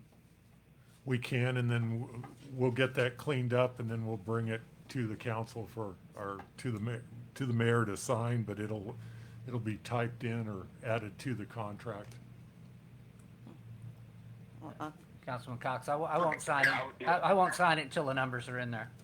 And the numbers will be 6,000 on the first line and 1 on the second line. Yes, sir. I've got a question. Okay. Councilwoman Harrison. This is Councilwoman Harrison. Is there any way that we could postpone this until the next meeting where, if I make no mistake, didn't Councilman Stevens said that he had a meeting this week, and is that kind of related to recycling and all that? So we would have a full understanding of everything that can be placed in here. Is there any way, or would that, do we need to have this? Councilwoman, that recycling meeting on Friday has nothing to No, do with it's this. a separate, It's- okay. It's absolutely Okay. separate from this contract. Well, based upon what Councilman Cox said, is there any way that we can postpone this till our next meeting, and so we can have a chance to really go over all this? Or is this something that has to be done tonight? It's gotta be done, it needs to be done tonight or the next meeting, because it's gotta be done before the Oh, but, fiscal year. I know, before the end But of the month. the only issues with the contract seem to be, putting the number 6,000 in the first blank and the number 1 in the second blank. And like I said, we can make the motion to approve the contract, including those numbers, and like I said, when they bring the contract to me to sign, I'll look to make sure they're there before I sign it. And Mayor, hasn't legal already blessed this? Yes. Oh, he's still on the line? Legal is already, No, I mean, Mr. Urban's still on the line? Yeah, it should be. Mr. Urban, you still on the line? I am. I think Councilwoman Harrison might have a question. Based upon all that is being discussed pursuant to this contract, do you have any insight or any input? I mean, we've reviewed the contract's in a proper legal form. Okay. My understanding was that the numbers were going to be plugged in before the council took action. Okay. You, of course, are able to make a motion to table the item if you wish, but it's in a proper legal form and ready for your consideration. All right, thank you. That's what I needed. All right, any other questions or comments? Mr. Mayor, Councilman Stevens here. If you flip down, it's right after Exhibit F. It has, where you go to the next page, it has city facilities. This just might be a silly question, but if you scroll down there and look at some of the places, for instance, we have on here like the downtown recycling center. It has or McAllister recycling facility has a farmers market. Are these things that we need to move, or is there actually a recycling deal there? Am I missing something? The downtown McAllister Choctaw Street, that used to have a dumpster there that we had taken out because it was being abused. I got you. Then I guess maybe my question is like McAllister recycling facility. It's headed up a farmers market. Do we need to change these addresses? well, there still is a dumpster down there at the, you can call it Farmers Market, you can call it the McAllister Recycling Facility. It's located at the Farmers Market outside the gate to the Farmers Market. Okay, so there's actually, I'm sorry, I was thinking of when we used to have the recycling center there, if it was pertaining to that. No, if you look down, the last item that was added was the McAllister Armory Building. That is the recycling center now. Okay, so it's just a mislabel here then on number 12 where it says McAllister Recycling Facility location. It is. address, the Farmers Market. Absolutely, Councilman. It is for the farmers market. Okay.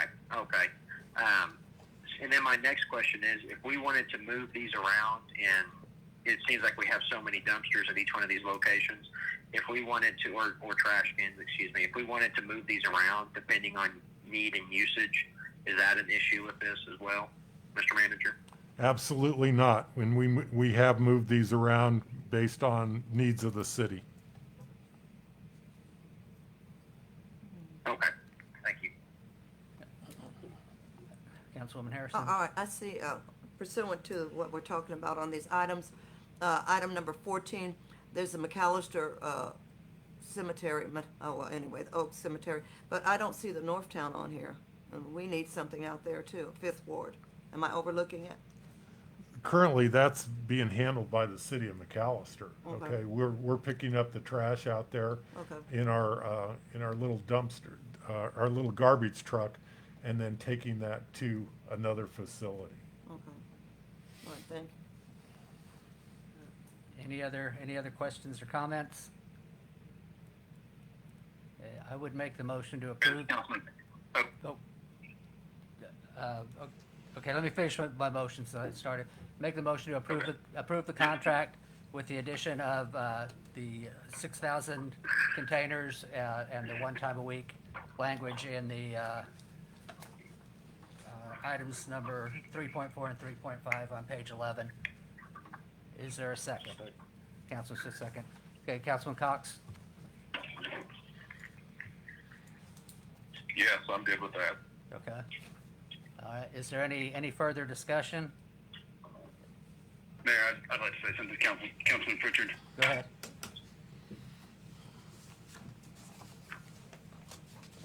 Go ahead.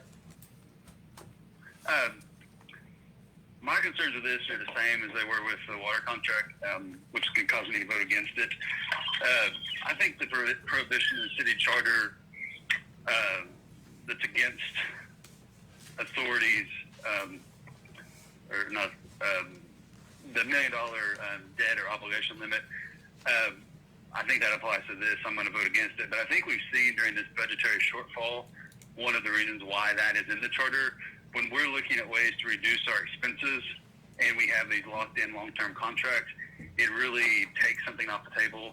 And I think that's something that we as a city and as a citizen, through the adoption of the charter, wanted to keep for themselves. So I'll be voting against this.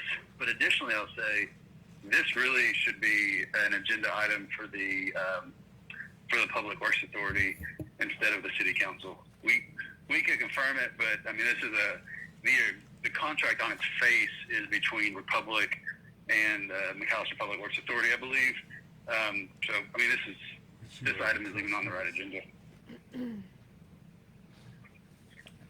Any other questions or comments? Or discussion? Sorry. Cora, would you call the roll, please?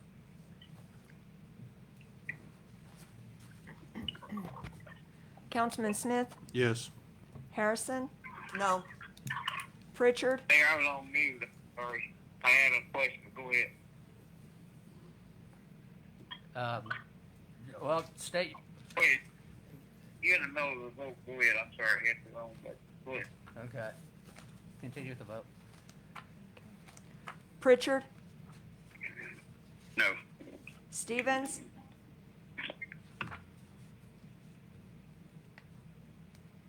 I didn't hear the call. Stevens, Vice Mayor Stevens? Yes. Cox, Yes. Brown, Yes. Mayor. Well, it's over. Doesn't matter. I did have. Yes. I'll read. Yes, the motion carries. Now ask your question. Okay. Well, I was going to say on this contract, in the 60 days that we have to notify each other, if they're going to leave or whatever, I believe I read that. Am I right that there's 60 days you have to notify the city has to notify you before anything's done? Am I right on that, or did I misread that? It should be 6 months. I know yeah, and because the nature of the size of the contract, it should be 6 months, and then there's a 60-day notification when we actually set up to pull out, if that were the case. Okay, I know I saw 60. Okay. All right. Thank you, man. You're welcome. Thank you, Mr. Smith. Thank you, everyone. Nice meeting you. Hope to see you again soon, and not just on contract renewals. Appreciate it. Republic Services appreciates it. Okay, we are on to new business. Any matter not known or which could not have been reasonably foreseen prior to the time of posting the agenda in accordance with Section 311.9, Title 25 Oklahoma State Statutes. Mr. Stasiak, do we have any new business? We do not, Mayor. Let's hear the city manager report then. Just wanted to reemphasize the fact that we did meet on the water study, and we are bringing that presentation forward. It's scheduled right now for the first meeting in July, which is July the 14th. And we'll be excited to kind of give you an idea of what condition our city's in and where the actual needs are. So it's great to get the wastewater presentation done today and that water study done here in the near future next month. Also wanted to let you know that this week we brought back 3 furloughed employees into the Parks or Community Services Department. One of the issues that we've been facing is public safety, and that public safety is out on our highways. It's also on the intersections here in the city. When you need to cross that highway, Highway 69, the visibility, you're having to get pretty far out into the highway in order to see around the weeds and the grass and those type of things. So those crews are mowing the highways. They'll be doing that for the next 2 weeks. After that, one of them is going to come into the city and start doing site visibility on intersections where we have weeds growing up. And the other 2 will be going and helping out with the cemeteries for a while. So we brought them back on a 60 to 90 day temporary basis. We hope to be able to keep them, but right now we're just addressing the public safety at this time. Mayor, that's all I have at this time. Question. Councilman Smith? I had a couple of people ask me about the swimming pools. They're fearful that our young folks won't be able to blow off steam if they don't have a swimming pool open. And so I know you have some, but if one suggestion that people made was if we knew how much it cost to open it, maybe we'd get donations enough to cover it. Can you explain the reasons why that's a problem this summer? Well, you know, the mayor's actually been working on this, and he's been working on it with the Boys and Girls Club. And so last week, we started looking at some information on what it would actually cost to open up Jeff Lee Pool, for instance. And just to give you a rough idea, in order to just, this doesn't address the maintenance needs that it would take to, because the pool has not been maintained. You know, the painting hasn't been done, the leaks haven't been taken care of. We've got a new sand filter that needs to be set up and those type of things. But just to open that pool for about 6-week period of time with lifeguards, chemicals, miscellaneous supplies and everything, you're looking at about $41,000 for a 6-week period of time. And it's all outlined in the email that was dated last Friday. So the mayor's had us working on that. We've been looking at it. So where do we stand on that, Mayor? I've just got the numbers, so I've got to get them. I've spoken informally with the Boys and Girls Club, not to their board, and they have not made any kind of commitment or anything like that. I needed the numbers so that I could go to them, and then we'll do a conference call with their executive board to see if they have any interest in it. But it's going to be a significant amount of money. I wouldn't hold out a lot of hope for it. What was that total? 47K? It was $41,000 plus or minus. Thank you. I've got a quick Okay. Oh, Is it, Mayor? I've got Councilwoman Harrison first. Go ahead. Okay. this is Councilwoman Harrison. A quick question. I'm looking at the subject here, and it says Jeff Lee pool cost and wading pool cost. Are we talking about 2 separate things? Because at a wading pool, would you still need to have a lifeguard? You still would, for make sure that they're monitoring everything and it's safe? Councilwoman Harrison, we looked at both areas. We looked at Okay. Jeff Lee Pool and we looked at opening up all 3 wading pools. They are separate items. You Okay. would need 2 lifeguards at each wading pool. Okay, So for a total of 6 lifeguards. And in the context of this email, Okay. we also address the cost of opening up those 3 wading pools for a 6-week period, and that's roughly $28,000 to $30,000. oh, okay, I see that on page 2, okay. All right, thank you. Okay. We are on to remarks and inquiries by the council. Councilman Smith. I don't have anything, thank you. Vice Mayor Stevens? Yes, I just want to thank city staff, city manager, our CFO, Mrs. Swift, and the rest of the employees for helping put together this budget. I appreciate all their efforts, and I look forward to getting this next year going and figuring out some exciting things that we can do. Thank you all. Councilman Smith? I'm sorry, Councilman Cox? Nothing tonight, Mayor. Councilman Brown? Well, first of all, I'd like to again echo what the budget. I thought the budget, I sit there and look at it, real good. Ms. Swift did a good job on that. And of course, Ms. Irvin was helping. I guess she helped you, but she knows a lot about it because she was in that position. Mayor, also, I wanted to ask, I've had people ask me about if someone wanted to try to establish a minority business, who would they contact? You know, try to come into the town, establish, would they have some kind of help? Who would they have to see to get something going like that? Well, there's kind of two different facets to that question. As far as the city goes, you know, you could probably talk with Kirk Ridenauer in economic development or Jamie Clifton in codes to find out what would be required. But as far as assistance with setting it up, you know, putting everything together to have a successful business, it would be the Small Business Development. What's the C stand for? Center. That we fund. Dana Hugel, isn't it? Dana Hugel. Works out of. And where's their office located, Mayor? It's out of the McAllister campus of EOSC. Okay. Yeah. Okay. Yeah. All right, I'll tell them. And I can tell you Thank that you, they do a really good job from the feedback I've got from people that have used them. So. Okay. I'll share that. Thank you for that information. Sure. All right. Councilwoman Harrison? Oh, all right, thank you.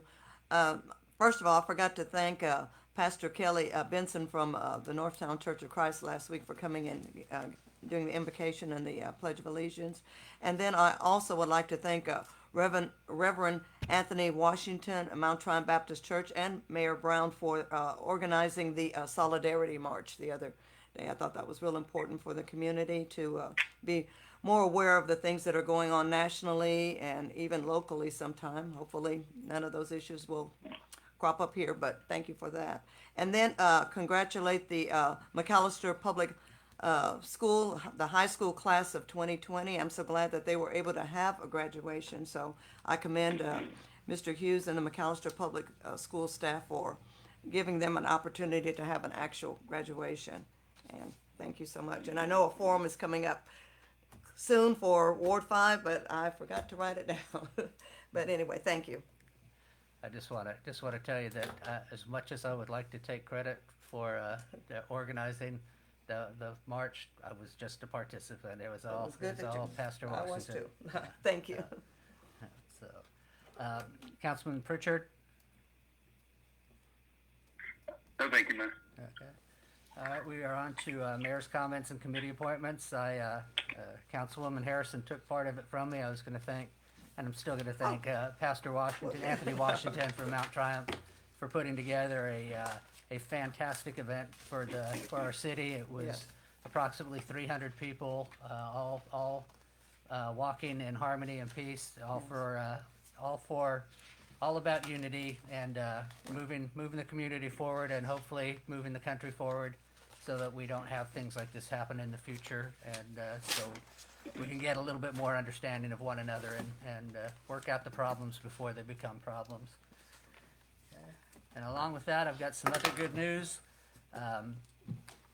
Because of the First National Bank, Sam Wampler Freedom Ford, Big V Feed, Platinum Appraisals, and the Fugit family, we are going to be having a fireworks display July 4th.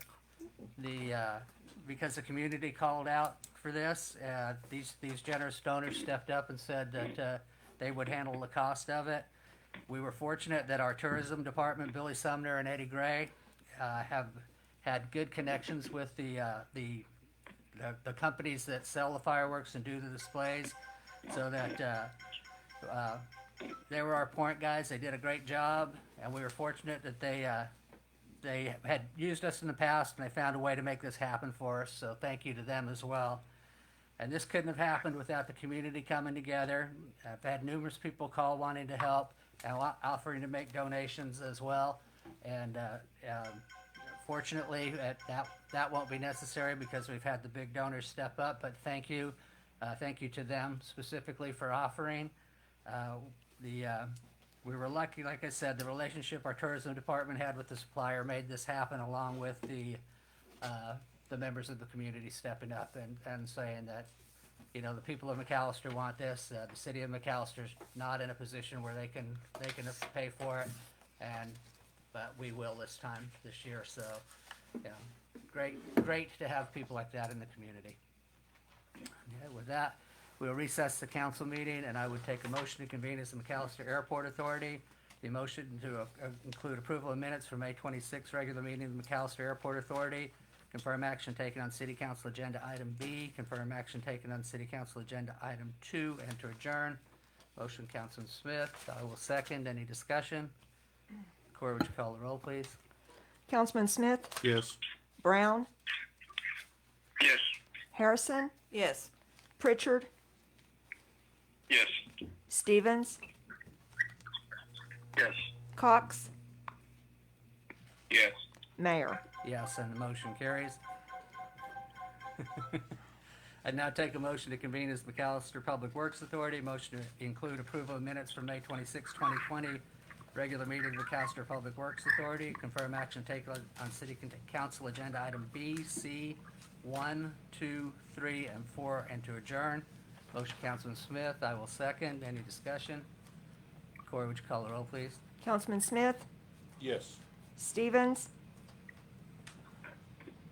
Yes. Cox, Cox, Yes. Brown, Yes. Harrison, Yes. Pritchard, No. Mayor. Yes, and the motion carries. I would now take a motion to go into executive session in compliance with section Title 25, Section 307B.2 Oklahoma statutes, to wit, proposed executive session pursuant to discuss negotiations concerning employees and representative employee groups, the International Association of Firefighters, to discuss negotiations concerning employees and representatives of employee groups, the Fraternal Order of Police. Take a motion, a second motion, Councilman Smith. I will second. Any discussion? Corey, would you call the roll, please? Councilman Smith, Yes. Pritchard, Yes. Stevens, Yes. Cox, Yes. Brown, Yes. Harrison, Yes. Mayor. Yes, and we are in executive session. Okay, all council members will need to hang up from the